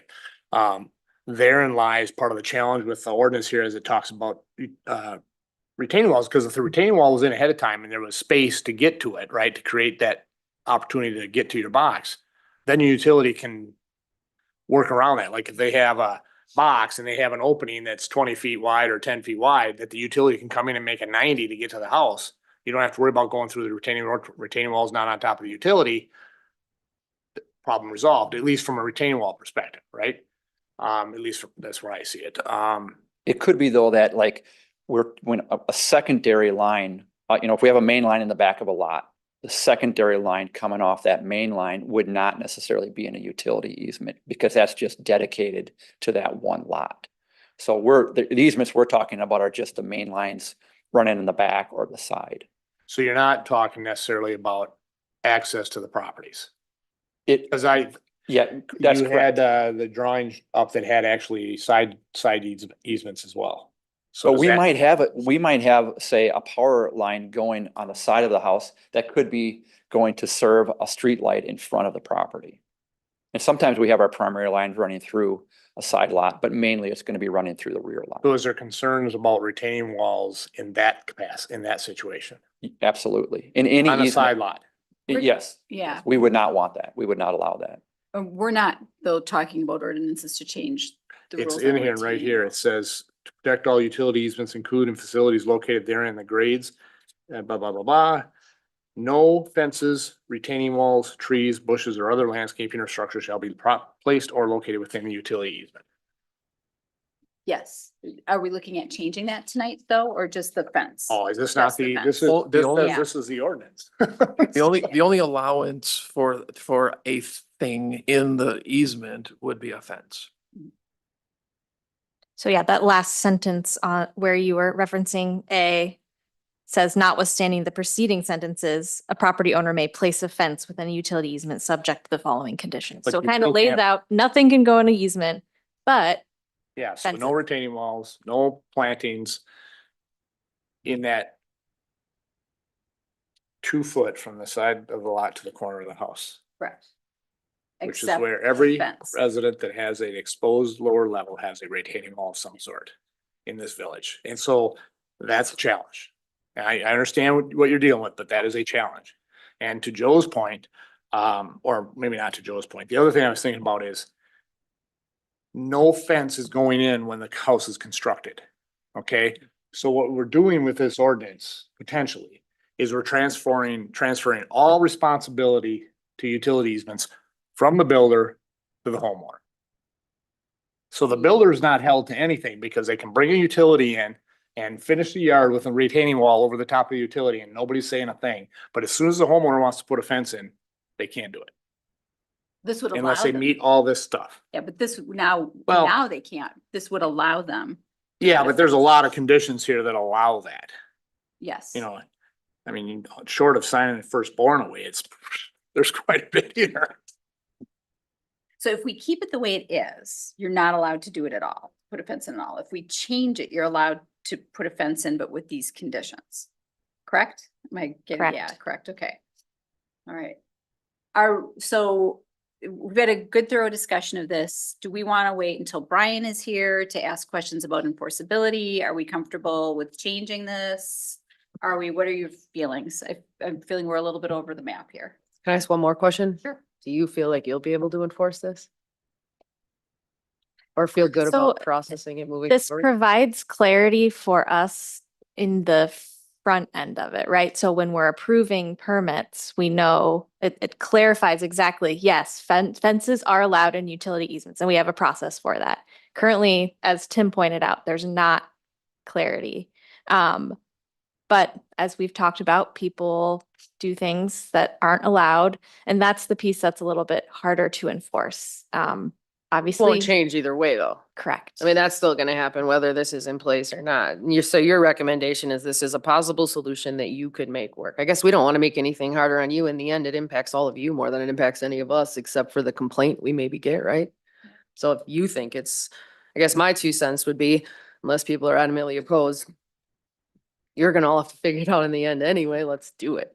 I mean, Tim? Just from a procedural standpoint, so if, let's say you were comfortable with this evening, this is just a recommendation at this point. It's because it's an ordinance amendment, it still needs a public hearing, and so that needs to be noticed and so forth, so there's another opportunity for this discussion, at least at the village board level, but yeah, if you want to wait till Brian comes back, I'm sure he would be at the village board meeting, at which point that would be discussed. Other thoughts? Are you guys interested in passing it? Yes. Voting on it? Yes. I'm hearing enough, seeing enough yeses. All right, we've got a motion, So moved. right?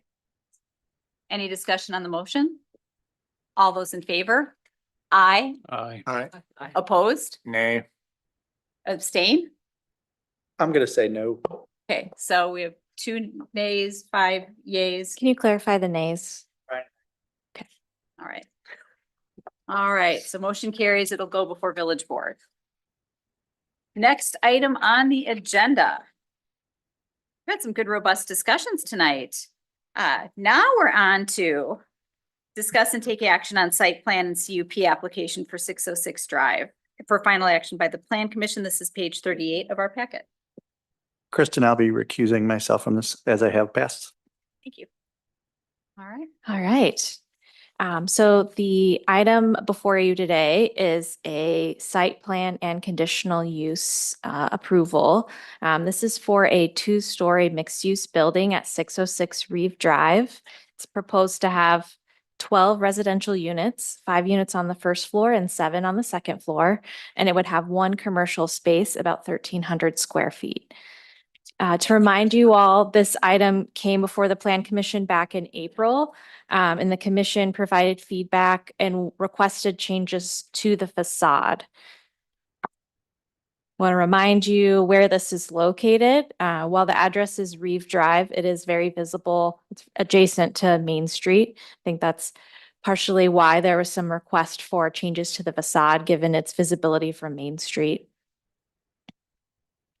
So here again is the proposed site plan. I believe at the last time this was reviewed, the site plan was meeting all of the village ordinances regarding parking and landscaping, et cetera. It had been reviewed by the village engineer. I think most of the discussion kind of centered around the facade. So I have included some updated renderings. Here are some elevations of the updated facade. It looks less residential and more kind of commercial, which is what was desired. And here are some more kind of renderings of the building. And I think that's the last slide there. So there's kind of a overview, and then of course the applicants are here too to answer questions.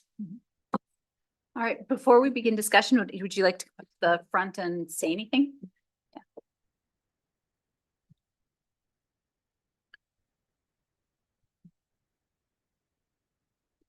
Do I have to hit the button here? Yep, if it's green, you're ready to go. Okay, good. My name is Patrick Egan. I'm with One Design and Engineering. I think when we met in April, I was actually out of country and couldn't be here to answer some of your questions. I wish I could have been. I think it would have been more helpful. As Lauren said, yeah, one of the feedback comments we had was this very residential look at the property. We had a gabled roof. We had a minimal commercial presence on the corner. We've come back, we've done a flat roof, alternated some parapets, changed some materials, material orientation. Along the front side of the building, which are these 2 bottom renderings, the whole first level is a ashlar stone product up to 9-10 feet. Storefront windows. We actually before had some exterior entrances or patios off of Main Street from the 2 units that are on the west side. We've removed those. So it's very much commercial storefront, about 12 inches off the ground, goes up to about ceiling height, eyebrow framing above all of those to really emphasize this sort of commercial feel. The corner space, the commercial space, I want to be very clear, the intended use for that is for the owners of the property who are realtors to have that as a commercial real estate office. It wouldn't be intended like as a cafe or a dress shop or some sort of, where you get a lot of off the street traffic.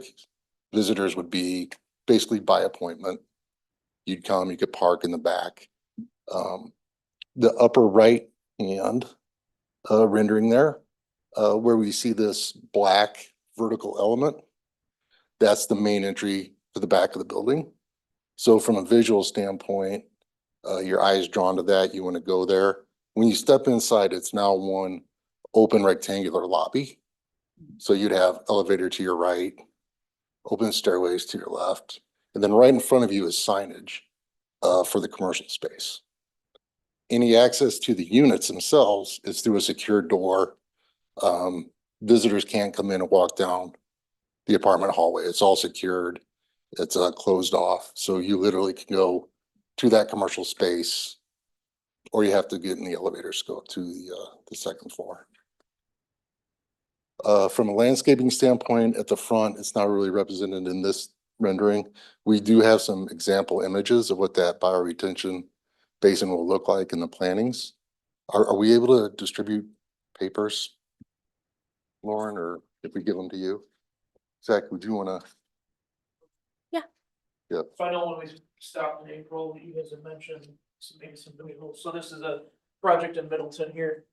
Of a similar product. So this would be the city sidewalk, bioretention basin, a small retaining wall, and then sidewalk here.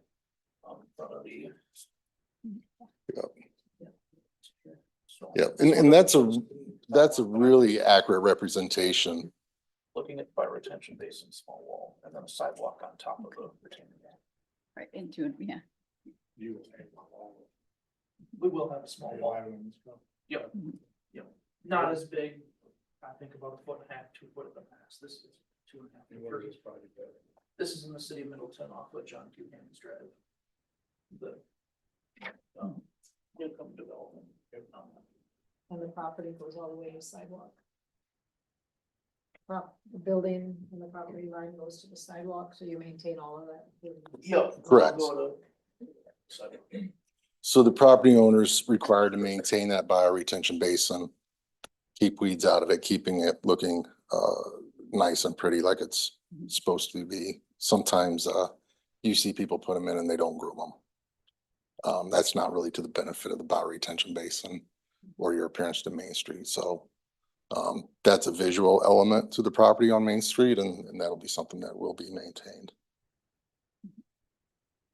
All right. Anything else? No, we're open for questions. All right, thank you. So Sue? I'm sorry, it's hard for me sometimes to see the plans. The back where the parking lot is, Yep. that goes up to the building and the units behind. It looks like in that one rendering that the blacktop goes up to the building face and there's no green space outside. No, there's actually a concrete walkway between the building. There's a what? There's a concrete sidewalk between the building and parking. We can't, Any green space outside these people's apartments? yeah, did we where the have plantings there? Parking lot is? No, no plantings along the building on that north facade. Or onto a parking lot? One of the issues, The extended sidewalk, 8-foot sidewalk, so it leaves room for vehicle overhead. But there is no plantings between the parking lot and the building. we do have plantings. There is a landscape plan in the. Yeah. Like, We have plantings in this green area. We have plantings in that island. Don't they have a door that they walk out, they could walk out of in the back? No, it's all internal to It's that all internal. main. So you took that- out all those individual doors? Yeah, they have to access through the interior. I'm just surprised you wouldn't put any green space against the building, because that water is just gonna, there's no Part- place for it to go. Yeah, part of the problem we have are setback distances. The distance from our rear setback to get drive aisle parking, sidewalk and building.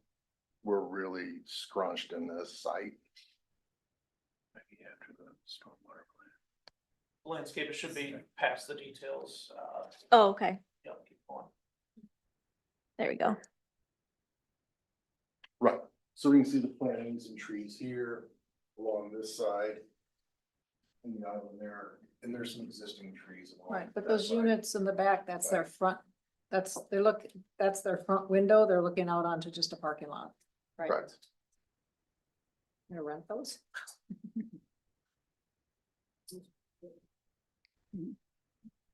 I just want to clarify that the applicant does meet the landscaping requirements of the code.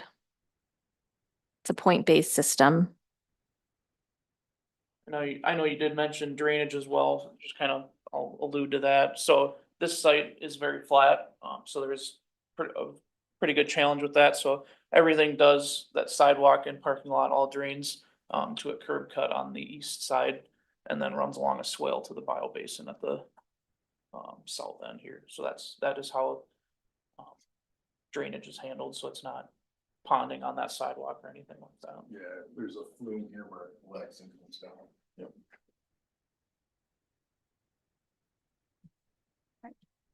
Any other questions, Sue? No, I mean, I just think aesthetically, that is just not really attractive. Mike? Yeah. No questions. No. Melissa? Brian? Yeah, can you go back to the facade, please, Lauren? Thank you. You had mentioned stone on Yes. the lower front, right, or across the front there. Full height across tier, we turns the corner. And we took it full height across the east side as well. Of a stone there. And then what's your materials for the rest of the, because that was one of the questions from the last time. Yeah, it's hard to see. With this stone, we still carry like a 4 foot, height yeah. around the west side and back side. But along the front, here over, it's full height all the way to that corner where it terminates right there. Okay. It drops down. And what's your siding materials then above that? Right, so the black is a vertical board and batten engineered wood siding. The brown is a vertical, it looks like wood simulated siding. And then the blue was a lap siding. Made by, We don't have the particular manufacturer selected for that one. so is it? It's is it actually vinyl a- or is it? Yeah, it's a vinyl, the blue is a vinyl. Okay. Yeah, I think last time when you were in here, it wasn't vinyl, it was smart side, yeah. Yeah. We're dealing with some budget issues. Yeah.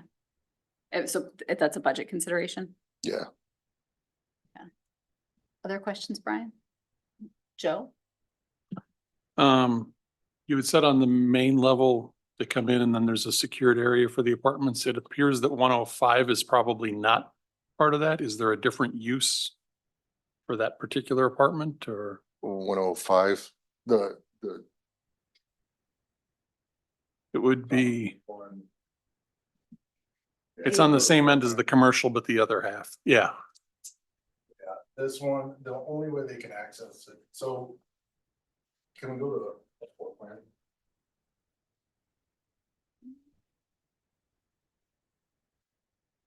Yeah, next sheet. This will show it better.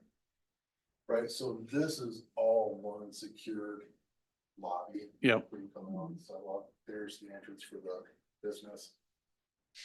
This one unit has their entrance. Okay. Is there a different intent for that unit or just that it's? No, I Not just secured. didn't have Okay. Everybody else that would be over here has a secured entrance, so public can't just walk in. Sure. They have to Okay. get on. Over time, given where you're looking to put this, if there is a stronger commercial demand, what's the feasibility of reconfiguring any of the first floor to increase commercial use? Yeah, good question. Everything in this building spans, from a structure standpoint, Mhm. spans from corridor to exterior wall. So we could blow out these units. Okay, We could blow out these units. With the storefront windows that we have, we could put doors in those units as well. So you do have that flexibility. okay. That helps me a lot with what the comp plan says and where we're looking here, because otherwise it feels a little residential heavy. But at the moment, for what's in that Yeah. area, it probably works. I just try to look forward, 10, 20 years, where are we gonna be at? And I could see that there may be a higher need for commercial at that time. Last question I would have is, what sort of a price point are we looking at for these units? Lynette, could you speak to, price point? Price point, I'm For the units, what are you looking at for rental costs for the units? So our rental costs. Yeah. Mhm. Thanks. Excuse me. Is this better? Yes, bet. yeah. All right, so our rental cost for these units spread depends on square footage, of course, bedrooms, bathrooms. They range from between 2,100 and 2,400 right now. As I'm working on my numbers and our costs for this building, I'm trying to make them as affordable as possible, but also so we can pay the bills. Another thing I wanted to point out is to what you were saying about how we planned the building. We did plan the building because we do expect in the future to, as you say, blow out this and make it commercial space. Just right now, that wasn't economically feasible and this works for now, but there is a plan in the future, of course, to make it more commercial. That'll probably be like 10 years down the line. Possibly less, depends on how the Village of Wanakee grows Of course. and demand goes. So it's completely flexible in the design, and that's how Patrick designed it. We also wanted to make sure it fit in with the community, so one, you have a historical, really high value towards the middle of Main Street, but this fits in with your McDonald's, your post office, your oil change. Actually makes it look really nice. Okay, thank you. All right, so can you walk us through some of the changes you made? We had a lot of feedback for you the last time, and I know some of these are based on our feedback, but I'm also sensing that maybe some of these are related to just your choices or budget constraints. Well, I think, So- yeah, so primarily what we were mainly focusing on was this, this sort of fight between what looks commercial and what looks residential. Right, and that gabled roof really speaks more residential. So we felt that if we went to a flat roof and played with parapets, that you really got away from that quote unquote residential apartment hotel look. So that was really the first thing that we did, was to really change its appearance, and then played with really the materials to help heighten that sense of commercial, by extending the brick and really doing, instead of punched windows like Anderson's or Marvin's, doing an actual, Conair aluminum storefront like you would see in a typical commercial application. The second part was, again, we were adding, I believe we just had an eyebrow framing around this corner over here. Right there. We wound up carrying, and then we had it, I believe, above that end, but we decided, to help push this commercial look, bring it over the other units. Which, in the future, if you want to convert them, they're there, right? And they're there, you can do signage on them and other things. So most of our focus was on how do we get this to look more commercial. One of the other comments was, we had a lot of siding on that west exposure, right? We went with more of a vertical, tight seamed wood look, which is more contemporary, more modern, not something you would see on residential buildings, unless it's something like some of the newer apartment buildings that are downtown, where you see a mix of LP and vertical and stone. So we tried to play off that same sort of, patterning, and not necessarily palette, but material, this sort of multiple colors, multiple materials. That was the largest thing that we wanted to do. And then we wanted to clarify, what we see as our public, our visitors, right? And as I said, with it being commercial real estate office, you're really looking at people that are coming by appointment, that know where they're going, they know who they're gonna go see. We didn't feel like coming off of the parking lot through this more distinct lobby was a problem. I felt, with having the right visual cue, that black vertical element with this canopy, that your eyes are drawn to that naturally, kind of tell you this is where you want to go. More so than trying to hang a sign on the corner of the building, say, hey, go around the side to the, the speakeasy entrance. So that's where we were really focusing, our stuff. We just played with the materials a bit. Vinyl is not a deal breaker, but we're just offsetting. Hey, we added a lot more glass. Hey, we added a lot more stone. Hey, we added more cost with a flat roof versus a gabled roof. So could we pull back in this one area? All right, Sue, what are you doing for signage for the commercial? We haven't gone through that process. You're of gonna have doing- zero signage for your No, we'll have office? signage, but Is there that'll be a plan- separate signage application. that So we'll what do. is our requirement for signage?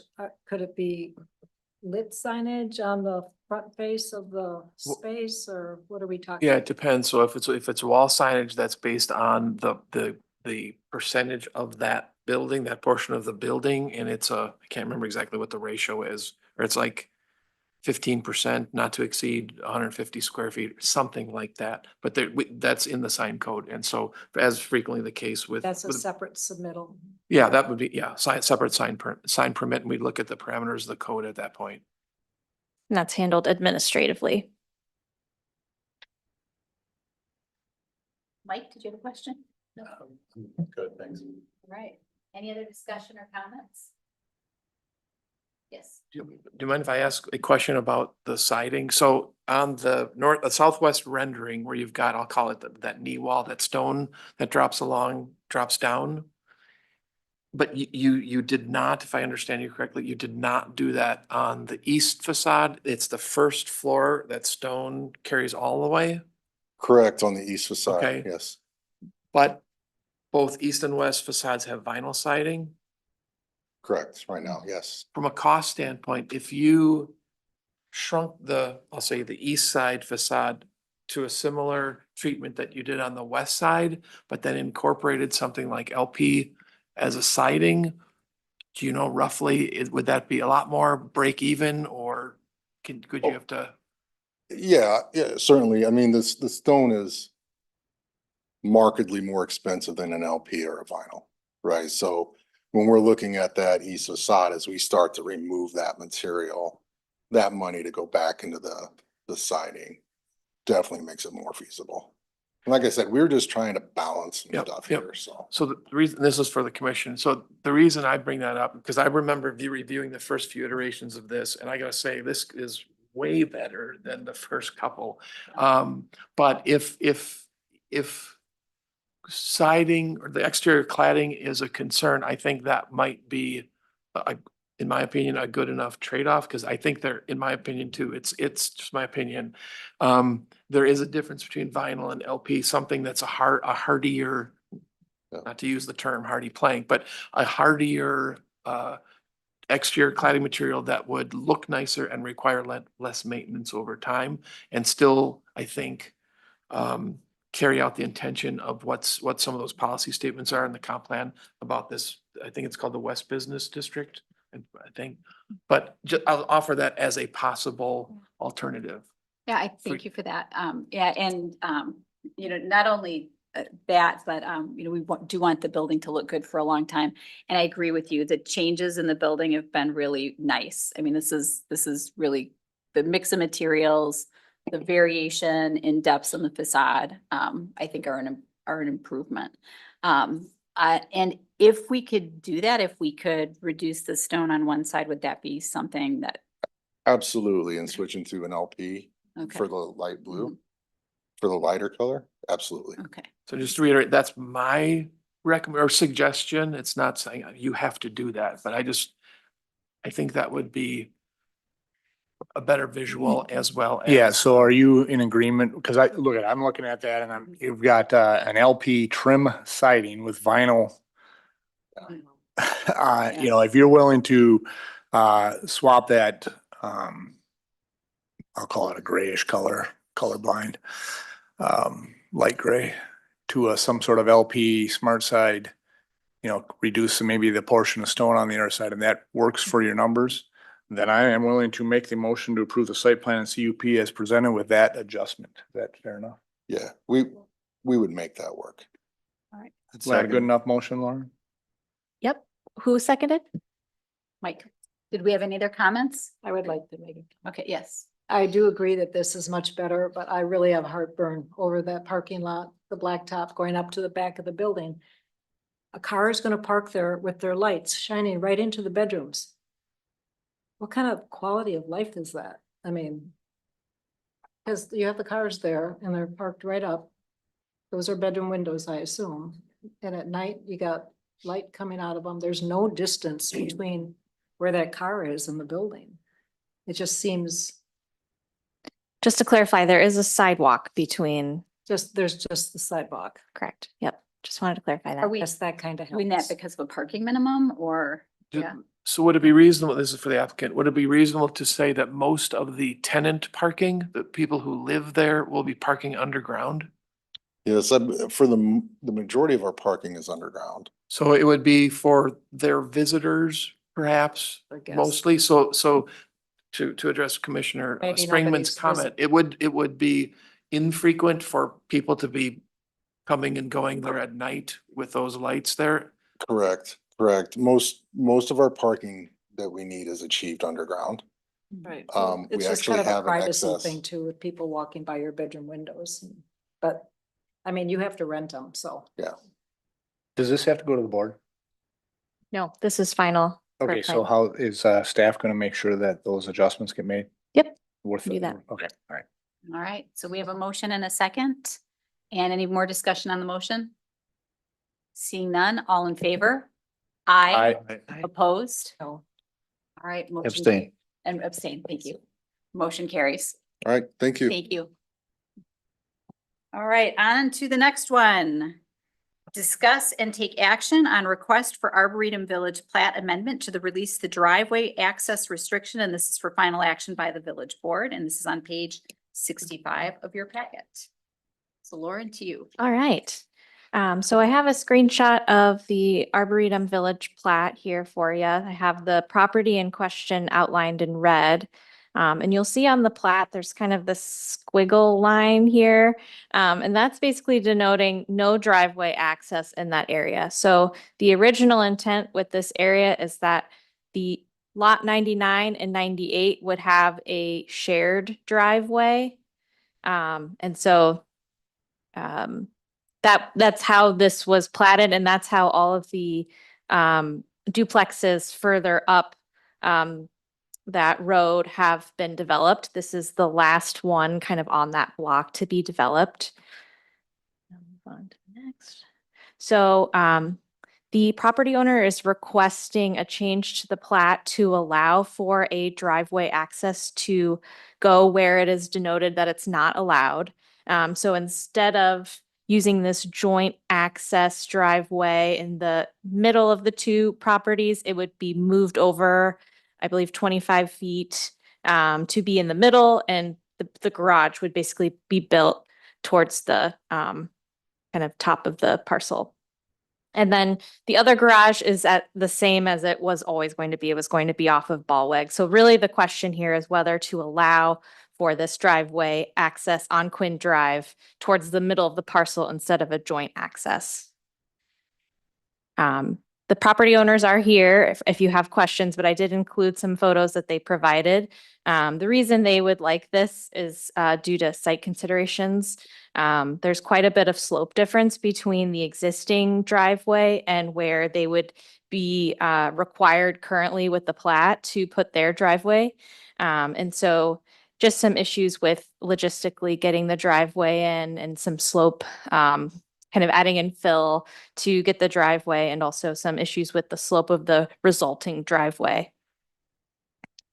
And I believe that's my last, that's my last slide on that. So happy to answer any questions. All right, and as the applicants, did you want to say anything or you're not required to?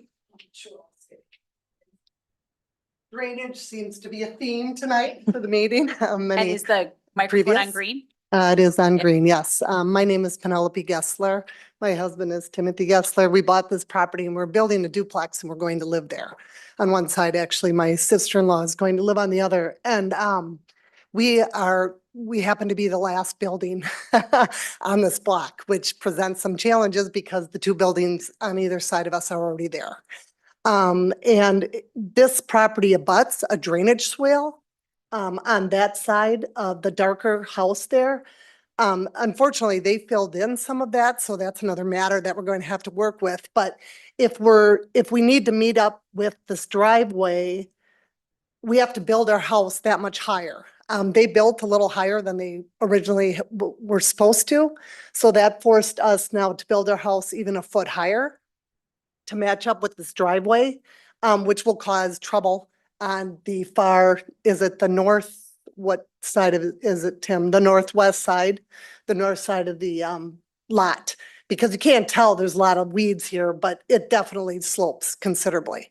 So the challenge is having to build up a foot higher, which makes everything else higher. And then that actually creates the driveway on Ballweg to be even a steeper slope, which is a challenge as well. So we're trying to mitigate that by moving the driveway, not requiring a shared driveway here, right, and to move it to 25 feet. So we're doing it primarily because having to match the driveways will require us to build a foot higher. And that causes then downstream effects for the other side of the building, as well as the house on the other side of us. That dark colored house, it could potentially cause more drainage problems for them as well, because we're that much higher. And we already did talk to the owner of the property who has the shared easement, and he's fine with us moving the back side of the garage to the property line. He's okay with not having the easement. In fact, he would gain back about 6 feet of property. All right, thank you. Thank you very much. But I provided some other explanation in the documentation. I'm not sure if that was submitted, but Okay. happy to answer any other questions. Okay, great. Thank you. Yeah. And Lauren, I know Brian Kleinmeyer has an opinion on this. Did he share with you anything to share with us tonight or? He did. It's Brian's opinion because everyone else in the neighborhood has followed the plat, how it's written, that it's creating a bad precedent to amend for one project and kind of changing what is allowed just for this one. So that was an opinion he shared. I think staff in general are fairly mixed on our opinion on this, and that's kind of why we wanted to bring this to the Plan Commission for your thoughts. And Todd, when they platted this, was there a reason they did these shared driveways? Yeah, and I think maybe Chris might have been on the board when he discussed this. I recall this goes back to the fact that originally what's now a subdivision was designed to be continuation of Arboretum Office Park. So this corridor, this drive corridor was expected to be busy with business park style traffic. Obviously, the developer at the time made a use proposal change to residential. And as I guess I would say, kind of a negotiated trade-off, the agreement was to limit the number of points of access onto this busy road corridor where access comes in to the office park, so as to limit those opportunities for interaction between traffic. I mean, it doesn't mean, it's the same number of driveways. It's just the number of openings, driveway openings onto this drive that were limited as that trade-off element that addressed the concern of the villages about the amount of traffic on this corridor. Right. That's my sort of Thank you. best recollection going back a number of years. ago. I'm doing the best I can here. A few years ago. I'd like to comment as well. Sorry. Yes, go ahead. Okay. And for whatever it's worth, the rest of these duplexes on Quinn Drive are all in a condo association. Our property is not part of that association. So I understand they all have shared driveways for various reasons, but we are distinguished in that we aren't even part of this association. So we are separate on our own for whatever that's worth. And there was one other concern, and I did include that in my materials that I submitted, that if we go up a foot, then that creates this exposure of the foundation, which then I have to then comply with Don Tierney's requirements in that neighborhood. So there's a lot of things at play here. And we're just trying to mitigate that by making this change so we can keep the house a foot lower. All right, thank you. Thank you. So Melissa, can we start with you? And there's no concerns adding the driveway on the corner for pulling out and pulling in for the new driveway. Was it always supposed to be on Ballweg? There wouldn't have been a driveway there. That's a new addition. No, that was always gonna That happen. was always there. Yeah, So it's just so it's- making the modification of the 25 feet. Correct. My And only that question. mimics the opposite northeast property as kind of a bookend. Oh, thank you. Well, my only question was gonna be precedent, which you already hit on. Other. Do you have that in the future, maybe, that you change precedent for the last lot? I understand that. Right, that's the challenge, right? We're the last lot. Yep. Yep. I don't have any other questions. Thanks. Brian? I guess I would take the position of, like, was brought up when this was approved, limiting the number of accesses, and I don't know that you want to be closer to that intersection with another driveway anyway, so I would say I would agree with what Brian Klonmeyer's assessment. Thank you. Joe? I have no questions. Chris? No questions. Sue? The only thing I would say is, in the future, is there a way to avoid this? Because I can see their construction problem. It's pretty significant. And is there a way in the plating, and if we have shared driveways, we can make sure that people are setting their homes at the right elevation and stuff, so this doesn't happen? You can figure that out later. Yeah, That- this is that's one of my those tricky things question. where it seems like everything rolled downhill to the last remaining circumstance. I guess a question that can't be fixed or addressed if there is a concern is where the grade was placed at the uphill properties. Was there an issue with those where those were set at elevation with how we issued our permits? I don't know that it can't be undone at this point regardless. And the only other thing I would say is, I mean, it's the same amount of traffic, no matter how many driveways we have. Right, Mike? I see their concern. I wouldn't have a problem with them having a driveway moved.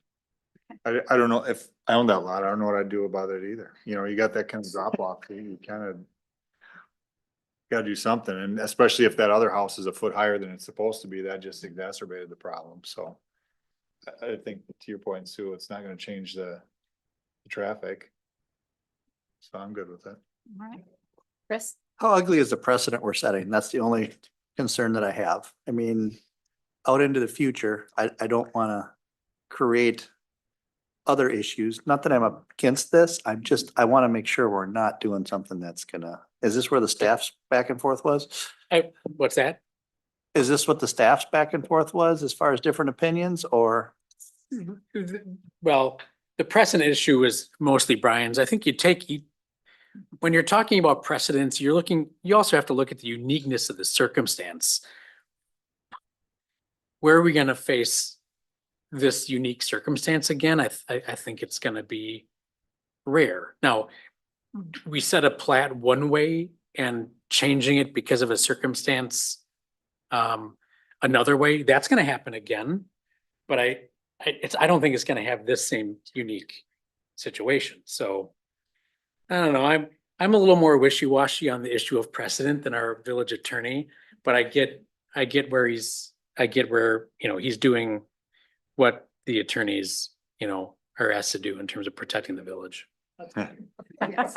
I just think you can make an easy argument for this one. You know, if you look at this, anybody, when you're doing a joint driveway, you're kind of got the expectation they're gonna be somewhat the same. Mhm. And then to try and make a joint driveway out of this would be pretty rough.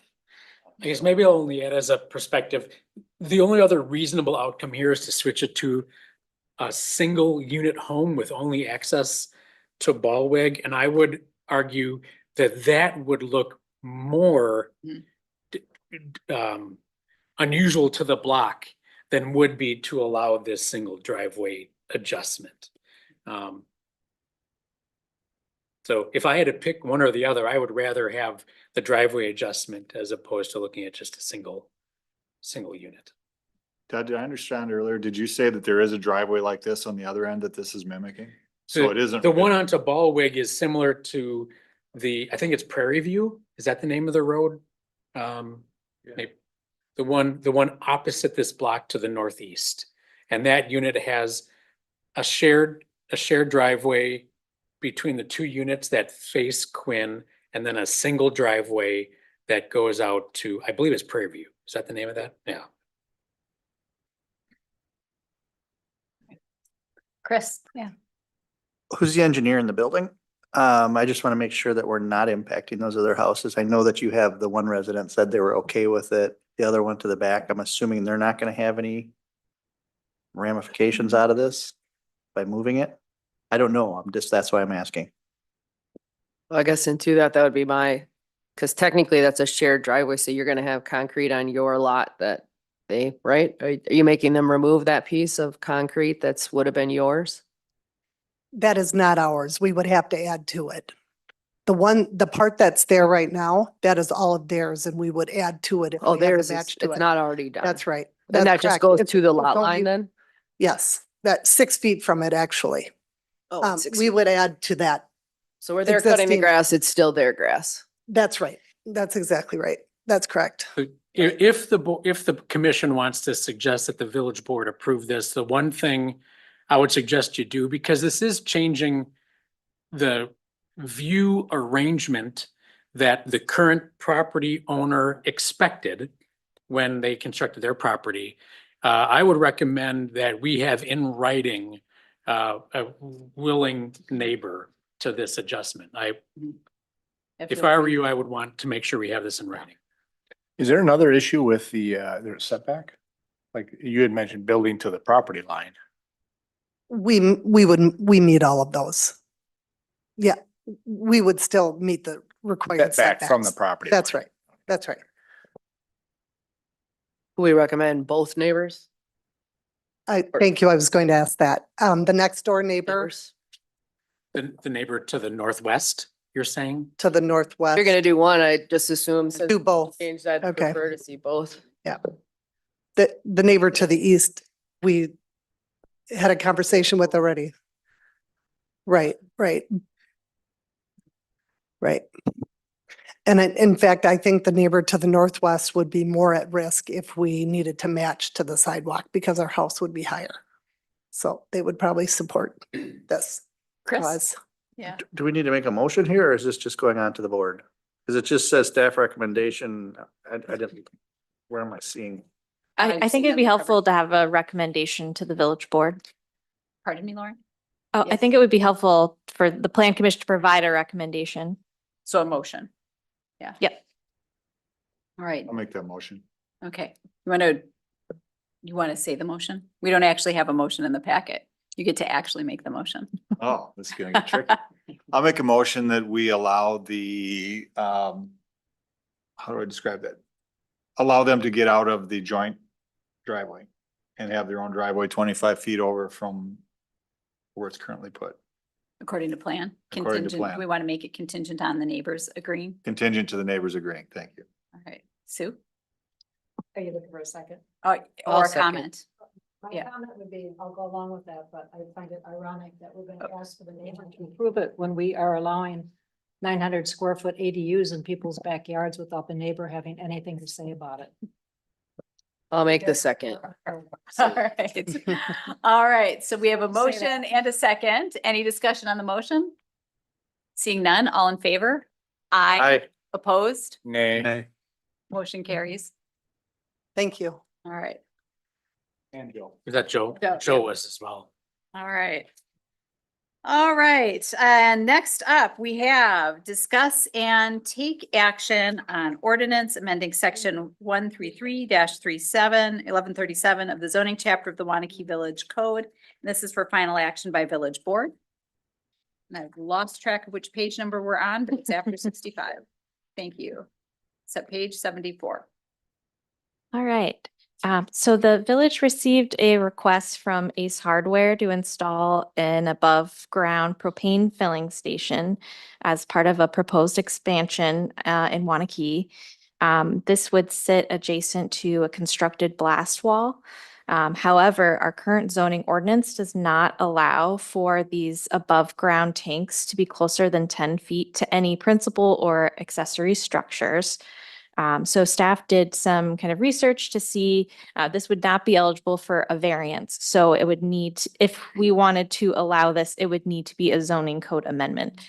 So we did research, and there are communities that do allow this, allow for them to be closer than 10 feet. And so the proposed ordinance before you is actually modeled from Village of DeForest.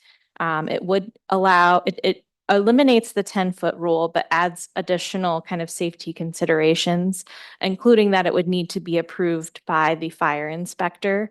I will also add that the fire inspector reviewed this and said that they were comfortable moving forward with this code amendment. And then another item to kind of highlight is that it would not be allowed between a principal building lot line that's abuts a residential zoning district. And in the case of Ace Hardware, that wouldn't be an issue. So that I have the kind of amendment up here and happy to answer any questions. All right. I'll go first. I do have a question. So we currently do allow tanks like this in the village, just not within that 10-foot. Correct. Okay. All right. Great. Other questions, Joe? The only thing that I have any real concern about is that we're limiting it to 25,000 gallons, which is a very large tank. Is that what their intent is? Brad, do you wanna? Good evening, Brad Koenig with Sketchworks Architecture. The current tank that they have out there now is 5,000 gallon. And they're looking at, not necessarily, they're getting a new tank. So it will most likely be 5,000. It could be 7, but But we're not looking at We're not- 25,000. we're not, yeah, 25,000 would be a Very huge large. tank. Yeah, Yeah, I yeah. wouldn't even suggest that Yeah. next to the building. So yeah, absolutely. Okay, thanks.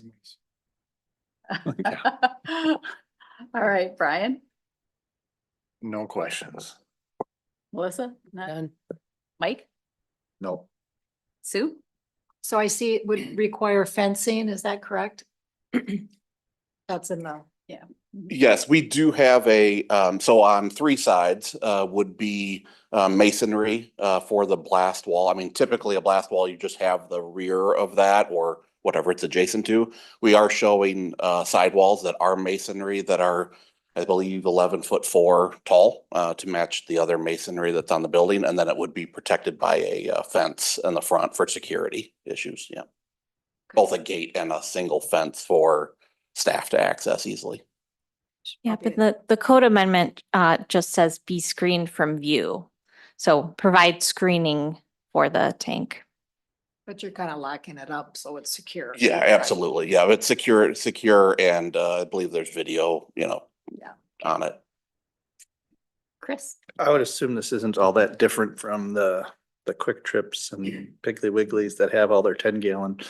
And they have like 50 of them. So it's not really that, that's really not that big a difference as far as what I'm seeing. So I'm good. All right. Do we have a motion? I'll make the motion to approve. Second. Any discussion on the motion? Seeing none, all in favor? Aye. Opposed? Carries. Was that Brian that seconded? Okay. Yeah. Thanks for coming in and thanks for waiting. There's some very robust, good discussions about completely other things. Yeah. All right. Discuss So and take. just one Go quick note, just you voted for approval, but to understand the final action is before the village board for modification to the zoning code. Thank you. Thanks. We'll see you again. Yeah.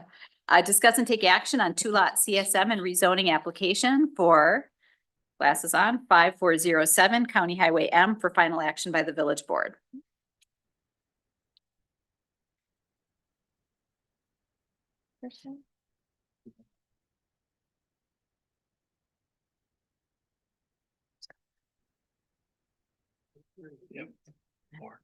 Okay, sorry. All right. Thanks, Chair Runge. So that in this instance, this is a request by White House Associates. Or they've got actually two requests associated with it. It is a 2-lot CSM, and so the depiction is roughly what you see on the screen, along with the rezoning. The specific property is on the north side of Highway M. If you're familiar with the Summit Credit Union, at the intersection of Bluebill Park and County M, this is immediately west of and adjacent to that property. It is the property, this is somewhat important in that the property is located in Waunakie's extraterritorial zoning area, but outside the joint planning area. So this is a fair amount away from the village per se, village boundary. So from an impact standpoint, there probably won't be a lot to the village. However, now you can go to the next slide. When you look at the comprehensive plan for this area, it's identified for parks and open space, environmental corridors. So a request to rezone to commercial for that smaller lot may be inconsistent with the comp plan without an amendment. That's one thing. The other is, if you can go back, please. When you look at what the possible uses could be under the new zoning district, which is the C2 designation, there's a lot of Oreo cookies, a lot of auto-oriented uses that would be permitted by right on this site. And that would be at an uncontrolled intersection, which is, I would imagine, the county highway department would have something to say about that, given the improvements just made to this whole stretch. It may not be the best designation here, given what could be permitted. And without knowing, the applicant hasn't indicated who the potential user might be. I don't know, it may be a little premature at this time to make a recommendation. I think what the village has done in the past is often deferred to the town. The town's plan commission is actually meeting tonight, talking about this, so we won't know what direction they're going until tomorrow. But at least the recommendation for now is to defer to the town until we get some direction from them. But again, because it's in the ETZ, Waunakie's ETZ goes before Plan Commission, ultimately then would go to the village board. And Chris, you just had that question. Yeah, are there any time considerations on this that we're aware of? Meaning, Because I don't know why it's before before Westport. Well, so yeah, in talking to Bob over at the town, the applicant has submitted several iterations of this request in the past. And I don't know if they know, this is just the latest in that line of requests. So again, I don't know if there's a specific user in mind yet, but just switching the zoning without knowing the user, I think is in my judgment, a little premature. Especially when you combine that with the question about, is this even consistent with the comp plan? Yes. All right, sound advice. Anyone have questions or comments? I just had one quick question. Is this in an environmental corridor? Because it looked like it was pretty darn close. Yeah, so a portion, and it's hard to see on what you're seeing on Yeah. the screen, but on the west side of that light green, what's called Outlot 1. Yeah, can you go to the other is- picture? Because I think it showed if you look at the comp plan, I think you can see the overlay of the environmental corridor. Doesn't it not go on to this lot? Oh, it doesn't. It's just adjacent. So what you're seeing there, that hatch pattern is the wetland. And but you bring up a good point. So through the CARPC regulations, Dane County Water Quality, what I was there's a thinking. 75-foot buffer adjacent to wetlands. And that, if you want to go back to the previous slide, that is shown, that boundary on the outlot. And in fact, that's why they're calling that an outlot, because most of that's undevelopable anyway. So that outlot 1 would be zone conservancy, which is consistent with the plan. It's just really the issue is with that lot 1. So they just need some extra, the assumption is they probably need some extra land to put something on there, because otherwise what's the point of even taking the lot in? So they must need something from the development. 'Cause otherwise you can't develop on most of it anyway. That's what so the lot line 1 is on there. I can see it now. Thank you. Yeah, lot 1 meets just the bare minimum. It's a 1 acre minimum under C2. That's right at, it's like 1.003 acres. So or that's something why. like that. Okay. It just didn't make sense to me with the environmental corridor there. Thank you. All right. Any other questions or comments? Thank you, Melissa. That's good information. No, none? All right. I think we'll defer on any action. Just wait. Thank you. All right, where are we on the agenda? We have the Joint Plan Commission update. Canceled. Canceled. All right, so we have one more motion. Motion to adjourn. Second. All in favor? Aye. Aye. Opposed? Motion carries. There was like a beat before somebody seconded. Were we gonna wait longer? I mean,